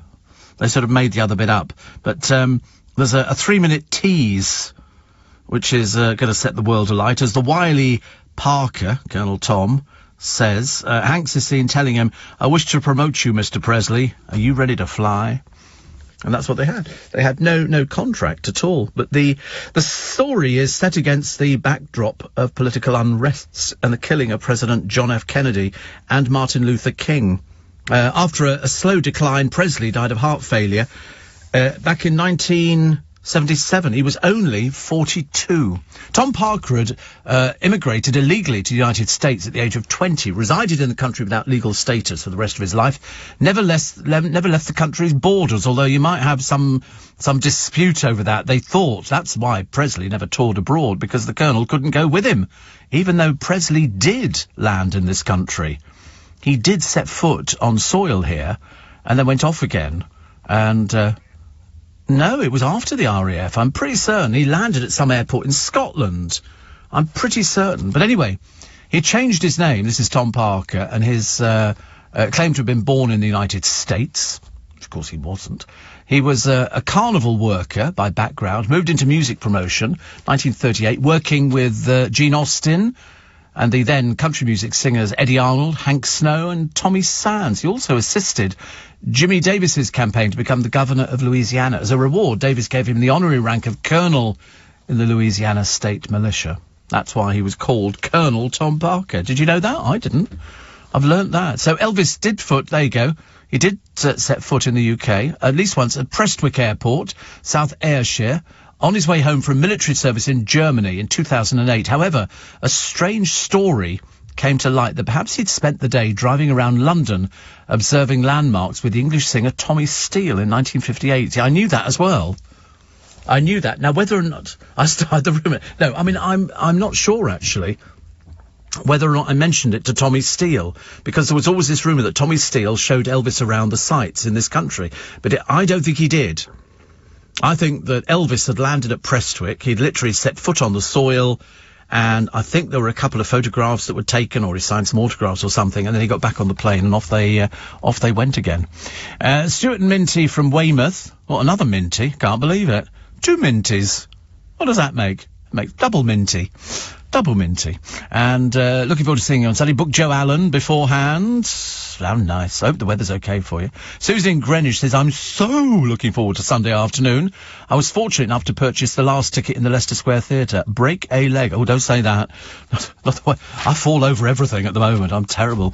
Even my ex-producer Corey, one of the original Groovy Gang, he said, we need to wrap you in bubble wrap. I wasn't sure if it was a fantasy or he was being serious about it. I don't want to be wrapped in bubble wrap. I said, I'll be fine. Steve says, Terry in Basildon. My wife's 60th birthday last week. Went to Heston's, the Fat Duck. Phew, blimey. You must have taken out a second mortgage. Must have done. James says, off to work outside on a building site in Slough. I suspect, he says, it could be a very short day. I suspect, James, you are probably right. Fancy going a building site on Slough. I thought Slough was a building site. Don't want to be rude about it. Presley landed at Prestwick Airport, now a Ryan Air Base. That's where Freddie Laker was also based, says Brian. Thank you. Yes, we've I'd heard the story about Presley and Tommy Steele, you know, being shown around. I'd heard it for ages. Whether it's true or not, I don't know. I'm inclined to think that maybe it wasn't true. But I don't want to ruin or burst anybody's bubble, because otherwise people get a bit upset by things like that. 6. So Britain's obesity time bomb, the junk food cancer dangers for our children. Did you know that 10% of reception-age children, 4 to 5-year-olds, are obese? Are obese? 1 million is the number of obesity-linked hospital admissions in 2021, and 65% of UK adults are overweight. It was 52% in 1993, so it's fast food. That's what it comes down to. It's fast food and chocolate and, you know, bickies and stuff like that. You know, somebody said, you know, if you're inclined to sort of think, oh, I'll have a packet of biscuits, go for a 10-mile run. I always think, no. Can't be... I just go, I mean, to be honest with you, I mean, I'm sort of worried that, you know, you never see happy joggers. You ever seen people running along the side of the road or standing next to you at the traffic lights, you know? And sometimes they start running on the spot. I mean, I always look at them and think, oh, God, honestly, get a life. Get over yourself. I don't mean that. Yes, I do. The Royal Navy ships are too big to stop the migrants. Another brilliant idea from Priti Patel, isn't it? I mean, they can't get anything right. I mean, so has she actually had anything done? When I say anything done, I mean, you know, she's come up with all these ideas how we're going to stop people, you know, coming to this country. The why you'd want to is we're in the middle of a storm. I can't imagine. But I'm sure that people will. Cressida had to go, but incompetent Khan is no better, says Frederick Forsyth, writing in the Express today. And, he says, the work in the English language I dislike the most is bleak. Bleak.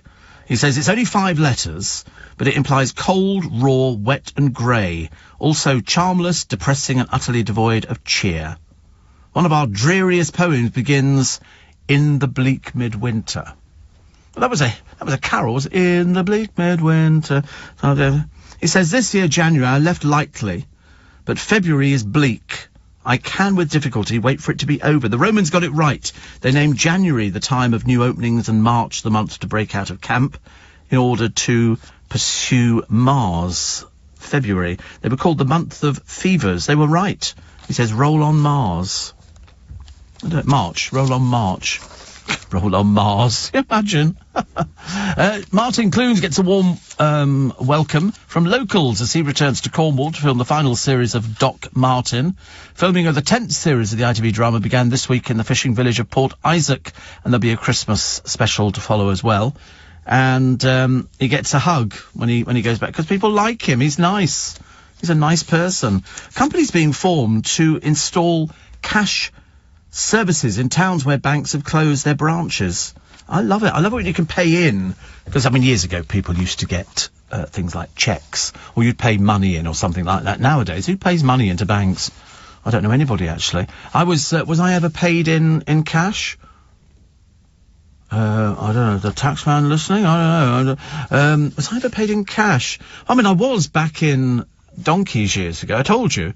I was, because the discotheques used to, well, it was paid into your bank account, LBC. It was always paid into your bank account. And when I was doing the nightclubs, that was cash in hand. You just signed for it, and then you were responsible for your own tax. I unfortunately didn't pay my own tax, because I didn't know how you were supposed to do it. And, you know, every time you get a letter and it's got Inland Revenue written on it, you used to go, I think we'll throw that away. I just put it to the back of your mind. I just forgot about it. I just didn't want anything to do with it. I was terrible with stuff like that. But then eventually they did catch up, and they wrote a letter, and I remember thinking, oh, that's nice. And I opened it up, and bearing in mind I was earning 40 quid a week. I think about £40 a week, 20 quid a night. I was doing 2 nights in nightclubs. I was going off to see sort of friends who were also working in clubs, and I wasn't. And the tax bill was for £3,500. I'd never even seen £3,500, let alone seen it written down. I couldn't believe it. But I found an accountant very quickly, and he managed to get it down to from £3,500 to £99. Payable in 3 instalments. Payable in 3 instalments. 3 instalments of £33 each one. He's unfortunately not with us anymore. But yeah, that was one of those interesting periods. It's changed a bit since then, as you can well imagine, as anybody in this business will tell you. Let's have a little break, shall we, for the news headlines at 6:30 with Thomas Watts. 2 red weather warnings are now in place ahead of the arrival of Storm Eunice through the morning. Extremely strong winds are expected to cause widespread disruption to transport and power networks. The first, covering parts of southwest England and South Wales, comes into force in the next half hour. A second danger to life alert applies from 10 o'clock across much of southeast England, including London. Britain and the US have accused Russia of seeking to manufacture a pretext to invade Ukraine. Washington says it could begin with a violent event, which Moscow would blame on Kiev. LBC Business Update. With Direct Line Landlord Insurance, trusted by over 250,000 landlords. As the UK faces Storm Eunice today, the energy watchdog has issued a report on the impact of Storm Arwen last November. More than 1 million homes were without power, with some 4,000 still cut off 10 days later. Ofgem found power operators were hard to reach and too slow to pay compensation. LBC weather, Storm Eunice bringing widespread disruption through the day. Those red and amber warnings in place for extremely strong winds across England and Wales. There are yellow warnings across large parts of Scotland and Northern Ireland for strong winds and heavy snow. A high of 11 Celsius. Nick Ferrari at breakfast with Tom Swarbrick. Listen on your radio and on Global Player. James Heaper, the Armed Forces Minister. What exactly is the Navy doing in the Channel, and how can its success or otherwise be measured? The reality is that the operation in the Channel is already pretty successful. 97%. Pretty successful? In that, 97% of the dinghies that go into the water are identified, observed, and are tracked as they move towards the UK. So the measure of pretty successful is we can see them. Nick Ferrari at breakfast with Tom Swarbrick. With the British Airways American Express Accelerating Business Card, check out the world. LBC. Turn everyday business purchases into the trip of a lifetime with the British Airways American Express Accelerating Business Card. You'll earn 1.5 Avios for every £1 you spend, and for a limited time you'll receive 45,000 Avios when you spend £5,000 in the first 3 months of card membership. Apply today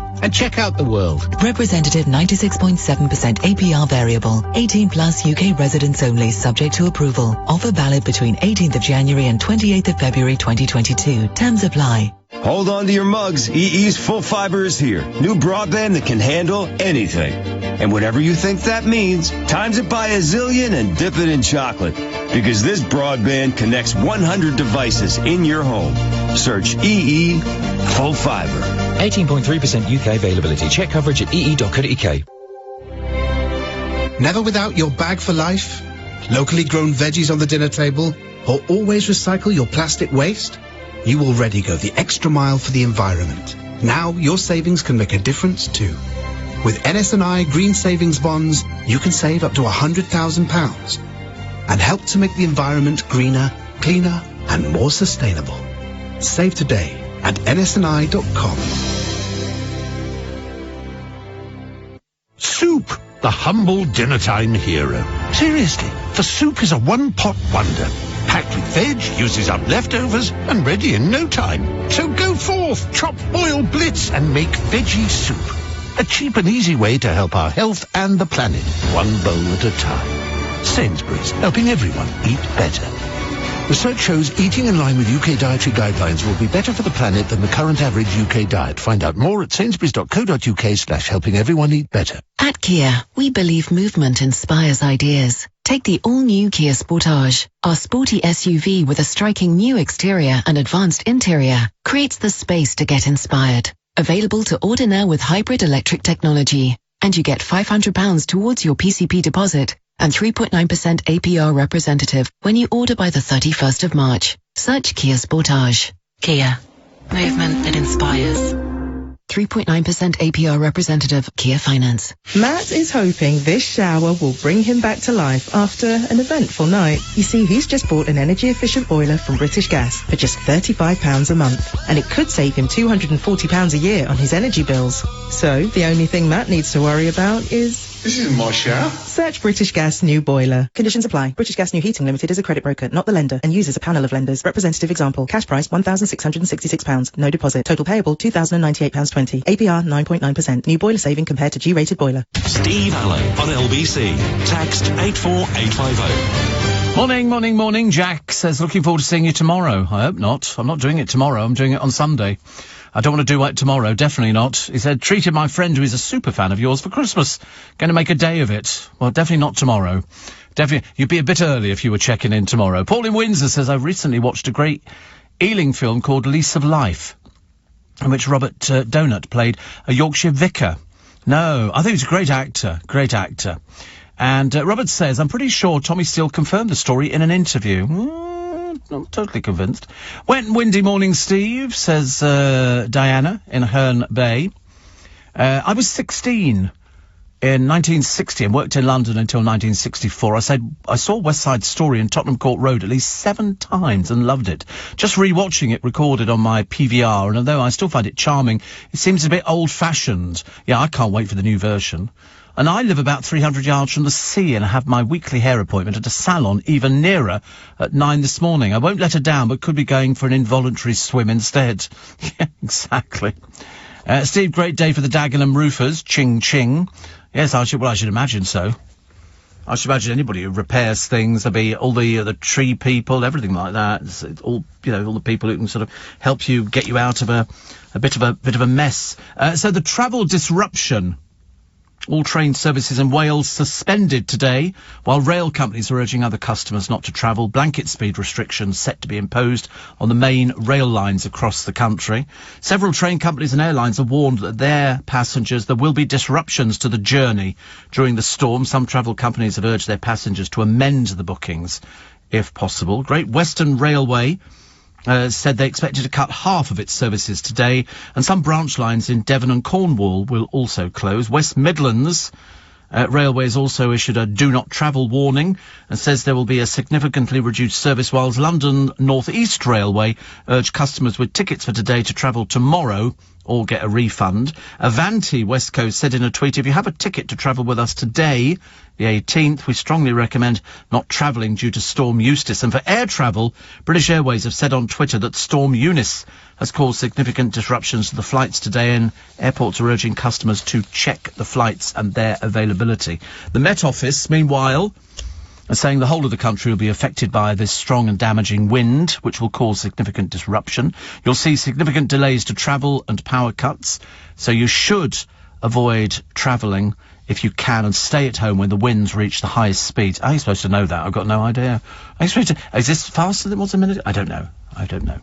In areas covered by the red warning, especially coastal regions, there's likely to be overtopping of the sea. Flooding, what overtopping? I don't know what overtopping is. That's a new word for me. Is that where it comes over the top of, yeah, probably like that. Flooding to roads and homes, trees being overturned, tiles coming off buildings and power lines being toppled over. They also urge people to tie down objects in their gardens. If your granny's out there, get her in. You know, it's the only way. Fasten doors and windows, ensure cars are parked away from trees and walls, and we'll keep you updated around the country all day here on LBC. I wonder if Darren Adam is up in the air yet. He's just about to take off. Oh, right. So fingers crossed. We're just checking on his flight. So check-in zone D. So they're a little bit late taking off, aren't they? It's what, taxiing? Oh, right, it's taxiing out. It's all clever, isn't it? You can follow all these things now. Hope you're playing along in the car. Hope you're not in the car. And I wonder if sort of, you know, bus drivers are going in going, I'm not taking a double-decker out, not in this weather, thank you very much indeed. But at the moment it's okay. We've got a bit of rain in London. It's not sort of absolutely tipping down, but umbrellas, I suspect, are going to be totally useless. Absolutely totally useless. Fears drivers will be priced out of towns by parking charge hikes. That's what they do. They just attack us drivers. And they go, you know, well, let's get it off the drivers. If we all, you know, said, I tell you what, you know, Mayor, we're not going to be paying anything like that. We're not bringing our cars in. You watch all the businesses closed down, left, right and centre, purely due to him. Ridiculous. Hold on to your cap when you leave the building. It's windy in Leicester Square, says Tony at Substation. I'm going to say Substation 0. But, yeah, I think I'll be hanging on to the hat. I'll probably be not wearing the hat, I should imagine. You know, nothing worse than walking along and all of a sudden you lose it. I'm not going to embarrass myself by no. Yes, I have lost a hat once, but I thought I'm not going to chase after it. Just makes you look a bit silly. So, do you look after yourself, Tony? He's responsible for this substation, single-handedly. He gets the lorries in and out and all the other people. Not going to be a day for them, is it? Safer to be underground than it is to be above ground. Definitely. What else we got? A dozen deals on pies and puddings.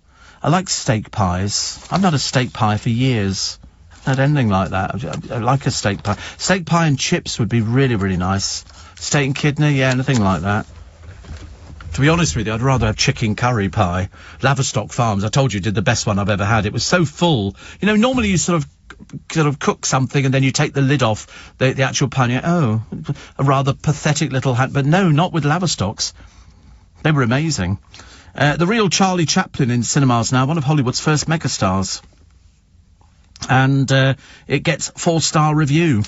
I must have a look at that, actually, because we were talking about him the other day on the programme, and I quite like that. Also, The Rise and Fall of Little Voice. And this is with Christina Bianco as a shy, introverted girl who can sing like Judy Garland, Shirley Bassey and Marilyn Monroe. Although Marilyn Monroe didn't think, I want to be loved, but it was all a bit breathy, wasn't it? Happy birthday, Mr. President. Happy birthday to... And you remember thinking, my God, honestly, it was just blatant sexuality. Steve, morning. Me and my partner have our 20-week scan today. We'll let you know Monday what we're having, says Charlie. Well, I'm assuming it'll be a baby. Unless you're one of these unusual people having a fridge freezer or a Mr. Softy ice cream maker. Blowing a gale in Henley-on-Thames. Eunice has arrived, says Pamela. Yeah, I thought it might be there, because you've come down the hill, you've come down Remenham Hill, and it's very windy, very windy. Wet and very windy, dreary and miserable this morning, says Roberto, but enough about me. Dreary and miserable. I quite like that idea, actually. That appeals to me. Graham Norton show today, 10, whatever it is, and he's got Dawn French. Also Andrew Garfield, discussing his role in the critically acclaimed musical drama Tick, Tick, Boom. Also making an appearance are Magic Mike stars Channing Tatum and Rob Beckett, who's promoting his hit podcast. I'm boring. I mean, honestly. Poor old Rob. Oh, and look, Harry and Meghan, A Life of Service Reimagined. It's an OK special. Sorry, I'm not really a fan. You don't have to be a fan. You can be a fan or not. Just depends, as long as they stay over there. Also, wrestler turned movie star John... Is it John Cena? C-E-N-A. I can't remember how you pronounce it. We think it's John Cena. Is about to star in a film about the classic cartoon characters, Wile E. Coyote and the Roadrunner. He's going to feature in the Warner Brothers Looney Tunes animated hybrid flick. In Coyote vs. Acme, the Predator is still trying to catch the speedy bird. Meep, meep. Meep, meep. Wasn't it? It was that one. That's all I remember. Didn't remember anything else about it, actually. Batman star Robert Pattinson says he tried on his predecessor's costumes, although they were still sweaty. Cena, is it? Oh, typical. Well, who care now? I've moved away from... Henry would know that. He would know that. Honestly. There's a man suffering with a heavy head from their drinking last... I wonder how many went. I wonder how many people went to it. I think we should have found out the gossip from that drinky poos thing. I'd love to have found out what the gossip was. Who got off with whom. Yeah, we'll find out shortly. But anyway, Robert Pattinson takes on the lead role in the Batman, due out March the 4th. I'm not really a Batman fan. I didn't mind it. Mr. Neil says, Steve, we've already had a few trees down here in East Hertfordshire. One crashed through a neighbour's stable roof. Best to stay in, I think. And, you're absolutely right. I think so. And, he says, take care, with the hashtag, hang on to your hat. I shall definitely be doing that. Oh, dear. So they've already had their trees knocked down. He's out in the countryside, actually. Look after yourselves. You must definitely be very, very careful. Very careful. What else we got? Americans on Twitter are poking fun at the discount store Poundland's name for its saucy meaning. Oh. Apparently. Did you know that there was a meaning for this in America? It's taken them all this time to come around to it. The British shop could be interpreted as slang for a kingdom dedicated to sex or erotica. What, Poundland? Anyway, this is Margaret Owen, whose post has been likened more than 110,000 times. She's captioned a snap of a Poundland. Hi, Twitter, I just learned that the UK edition of Dollar Tree is this, and I may never recover. I've never heard of that before. It's just called Poundland. You're going to have to explain it to me. Oh, right. I've obviously missed the point on this one completely. Who'd have known? 7:15. The news headlines with Thomas Watts. A second red weather warning has been issued for a much wider area of England ahead of the arrival of Storm Eunice. Extremely strong winds are expected to cause widespread disruption to power and transport networks, and hundreds of schools are shut. And Boris Johnson will attend a major security conference in Germany this weekend amid rising tensions between Russia and Ukraine. LBC weather, widespread disruption from the storm, red and amber warnings in place across England and Wales. There are yellow warnings for snow in Scotland and Northern Ireland. A high of 11 Celsius. LBC Travel, I'm Joanne, where because of the storm in Essex on the M25 clockwise, the QE2 bridge is closed. The traffic's having to use the Dartford Tunnel instead. Therefore, there are restrictions at the Dartford Tunnel and there are long delays both ways, clockwise from junction 30 at the A13 and anti-clockwise from junction 2 at the A2. The M48-7 bridge is closed both ways as a result of the strong winds. The A548 Flintshire Bridge is shut, and also in Suffolk, the A14 Orwell Bridge has had to be closed in both directions. On the trains, no transport for Wales services running throughout today. All train companies, though, are disrupted. Lots of speed restrictions, lots of cancellations as well. And most train companies are advising their customers not to travel throughout today. This is LBC. Sharon, I don't know how we'll cope without you. Fred's busy legal firm needs a receptionist for maternity cover. A new arrival who can step in until Sharon returns. We'll see you next year. Indeed can help him find great people fast. I need Indeed. Indeed you do. Indeed helps you quickly attract, screen, and virtually interview great candidates, all through an easy-to-use dashboard. To start hiring, visit Indeed.com/try today. This is LBC. Give your new kitten the love they deserve, and Pets in a Pickle will cover the rest. For pet insurance policies as unique as they are, visit petsinapickle.co.uk. Hey, Harry. Hello, mate. Should I back the underdog or risk a few extra quid on the favourite? Listen, everyone knows that I like a bet, but if there's one thing I've learned over the years, it's this. No matter what the amount, no matter whether you're backing a player or buying a racehorse, your best bet is never to spend more than you can afford. That's why BetVictor's new affordability measures are specially designed to help you avoid ever spending beyond your means. Listen to Harry and please gamble responsibly. 18 plus, be gamble aware. At Honda, we've been listening out for inspiration and discovered something everyone wants in a car. Nothing. So, introducing the all-new Honda HR-V Hybrid. The exterior is very nothingy, just beautiful, clean lines front to back. And you don't need a key or fob, so there's nothing to forget or lose. You can do everything with your phone. In the back, it's all about nothingness, with its legroom, views, and seats that can disappear, making way for even more nothingness. The all-new HR-V Hybrid. Nothing to it, really. Where will listening take us next?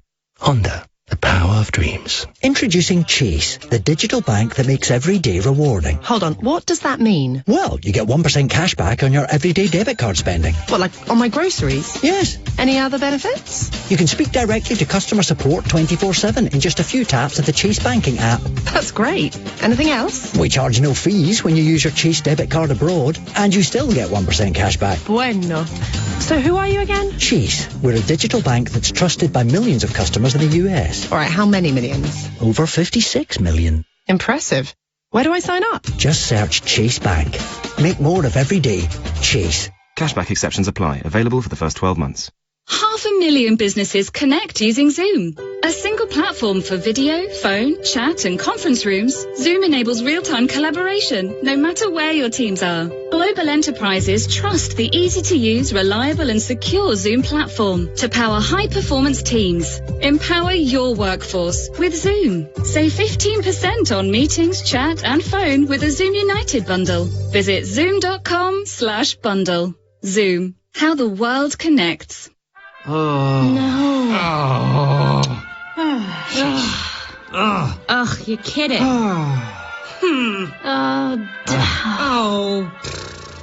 That's the sound of people remembering they didn't collect or spend Nectar points at Argos, eBay, Esso, British Airways and Sainsbury's. Escape that moment. Collect and spend points at more places than you think with the Nectar app. Exclusions apply. For full T's and C's, visit nectar.com/escape that moment. Oh. Leading Britain's conversation. LBC with Steve Allen. Morning, nice to have your company. 10 to... No, it's not. It's 9 minutes to 7, and he couldn't tell the time. My boss just texted me, telling me not to bother going in, says Dan the Bricky. So I'm going to make some fried eggy bread with cheese mixed into the eggs, then get going with DIY indoors. How lovely. I've never had eggy bread. Have you had eggy bread? Do you know what it is? When you dip the... No, you do it in a frying pan, don't you? You sort of mix the eggs up and then you put the bread in there and it's like French toast, is it? Oh.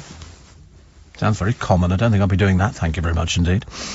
Steve, red warning for London, so I'm about to wake my elderly spaniel, so I don't need to walk her when the wind is worse later. Oh, there's eggy bread. Oh, right. A quick and easy save... I'm not sure I want that, actually. I've never made it. Oh, dear.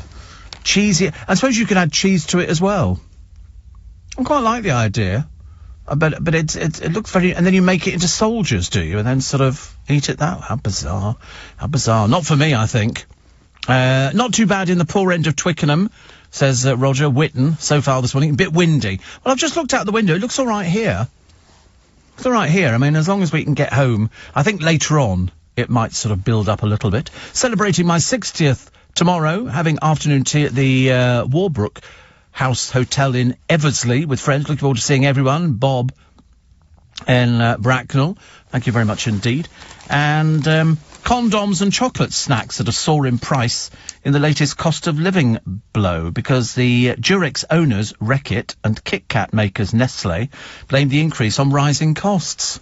Don't know how they tie in together. I can't work that even with I don't think that's going to affect me in the slightest, actually. And but as somebody said, it's going to be a stiff price to pay. And Reckitt's costs rose 11%.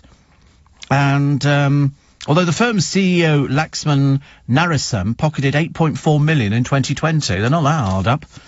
But and now it's been explained to me about Poundland and the Americans. Honestly, they've got very peculiar, aren't they? Very peculiar, the Americans.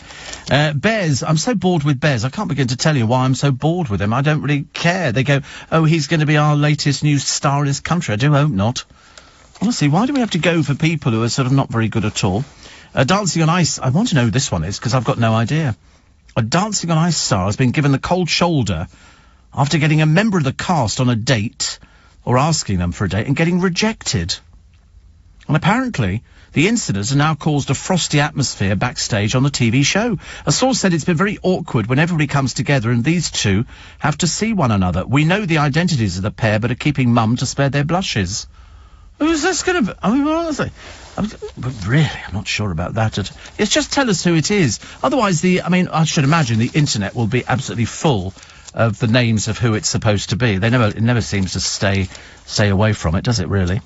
Mimi Webb. I've never heard of Mimi Webb either, but apparently, have you heard of Mimi Webb? No, she's a Kent breakthrough star. Well, I don't even know what that is. What is that? Is that something? She's breaking out of somewhere? It's new. Somebody new. Very exciting, but I don't know who they are. There she is. Oh, look. Oh, it's me. I've just realised I'm looking at this picture thinking, good Lord, I've lost a lot of weight since then. Quite a bit of weight. And that's Gordon. It says, ahead of Sunday, I thought might like a picture from Hornchurch, 2007. And yes, it is a real Versace suit moment. We were all so much younger then. He said, by the way, it's Caroline's actual birthday on Sunday. Unbelievable. Yes, Gordon, my goodness me, honestly. And who's that? Oh, that's I have lost a load of weight. But that's Johnny. Wearing one of my Steve Allen the Bitches Back t-shirts. I made them all wear them. I got them printed locally. And we had all sorts of things. The boys had them. Johnny, he looks so young there. But Gordon, yes, it's a real Versace. I have lost a bit of weight since that. And that was 2007. 15 years ago. I'm much better looking now. Much better looking, he says. I just need to lose another stone before Sunday. We should be okay. No, it'll be good. It'll be very good. Have you got any cash in the attic? Apparently Brits, that's us, Brits, are urged to look through your loft, find toys, books and coins. But don't worry, the wind will take the roof off, so you'll find it much easier when I have to take a torch up there. Storage expert Vlatka Lake says before you donate unwanted items, it's worth checking sites to see how much they could be selling for. Apparently, families might not realise that Beanie Babies are worth money. Beanie Babies, we had them. Rare Harry Potter books can go for huge amounts of money. And also a 1997 bear in memory of Princess Diana was said to have sold for $350,000. Wow. You see, I've got lots of this sort of stuff. I don't have any of that sort of stuff, but I've got Furbies still in their boxes, never taken them out. I have got loads of treasures. The trouble is that they'll only be beneficial to people who come after me, who will inherit them. It's all on top of the wardrobe. And there's all sorts of things. I've got, Paddingtons and Winnie the Poohs. And the Paddington one on Stife sold out really quickly. And so I bought that, and I've got Piglet and other bits and pieces. In fact, just basically, it was stuff that I never thought about. I've got ETs. I've got Daleks. Not full-size Daleks, that would be silly. But I've got loads of stuff like that. We all have. But the trouble is, the reason that some of this stuff fetches good money is because when you bought a toy, it was to play with.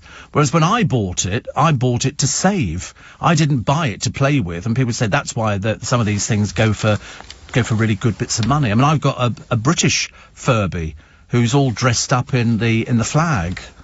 I mean, got the oddest stuff, seriously. I don't know why I bought it. People persuaded me into buying certain things, so I thought, well, what the heck? So listen, throughout the next 24 hours on LBC, you will get the latest on Storm Eunice, because there's stay indoor weather warnings for most of the UK. The rare red warnings issued for the southwest and the east of London, including London, east of England. Lots of transport disruption and school closures around the country, but you'll have heard about those already. And if you stay tuned to LBC, you will hear all the information that will get you there. I mean, I think at the moment we're actually lucky and we're able to get in and out. I think by a little bit later on, I think it might change. It looks okay, does it, outside? Hardly a heat wave, though. Let's put it that way, ladies and gentlemen. Up in Scotland, as Kim told us, they've got some snow and hail and things like that. Eddie said eggy bread spread with French mustard and nice ham on top is delicious. Oh, that sounds good. I had just toast the other day spread with roast beef. Yeah, another dream, another one of these fantasies. And Steve says, Sean in Dudley. It's a bit drizzly and a bit windy so far here in Dudley. Yes, I think you might have seen the end of it. And Andy and Sean say, looking forward to the show on Sunday. Lunch first at Joe Allen's, trying to battle our way to London from Torquay today or tomorrow. God, honestly, it's this battling. Well, listen, stay safe, everybody. Have a fantastic weekend. For those of you who've got tickets to the show at the Leicester Square Theatre on Sunday, I shall look forward to seeing you there. I shall try and live up to expectations of what? I have no idea. But make sure you download my free Little Bit Extra podcast. There's a brand new episode available every single morning on the Global Player app, which means, as well as listening live to LBC, you can listen back to this and other LBC programmes, as well as a range of brilliant podcasts. Just go to lbc.co.uk, download the app, then you can download everything, and you get to keep it forever and a day. So you'll have favourite episodes, and then you can delete and then add to them, but do add. I'll be back with you Monday morning from 4 a.m. Coming up at 10 this morning, it's James O'Brien. But right now, with your Friday breakfast, it's Tom Swarbrick. Steve, thank you very much indeed. Yes, morning all. Welcome to the show at 7 o'clock. We're working with the power companies and local authorities to get their dues restored as fast as possible, but also, of course, the army is on standby. Britain braces for Eunice. In these kind of conditions, the advice is please don't, unless you really have to be in that location. If somebody has put themselves in a precarious position, it puts lifesavers at risk. The storm of the decade making landfall now and posing a danger to life. The army on standby. You're being told to stay indoors. Details to come. Also, we have seen attempts to stage a pretext, false flag operations, to provide an excuse for invading Ukraine. Was this the pretext to war? The shelling of a kindergarten thought to be the Russian false flag. The security minister joins me live, all after the news at 7.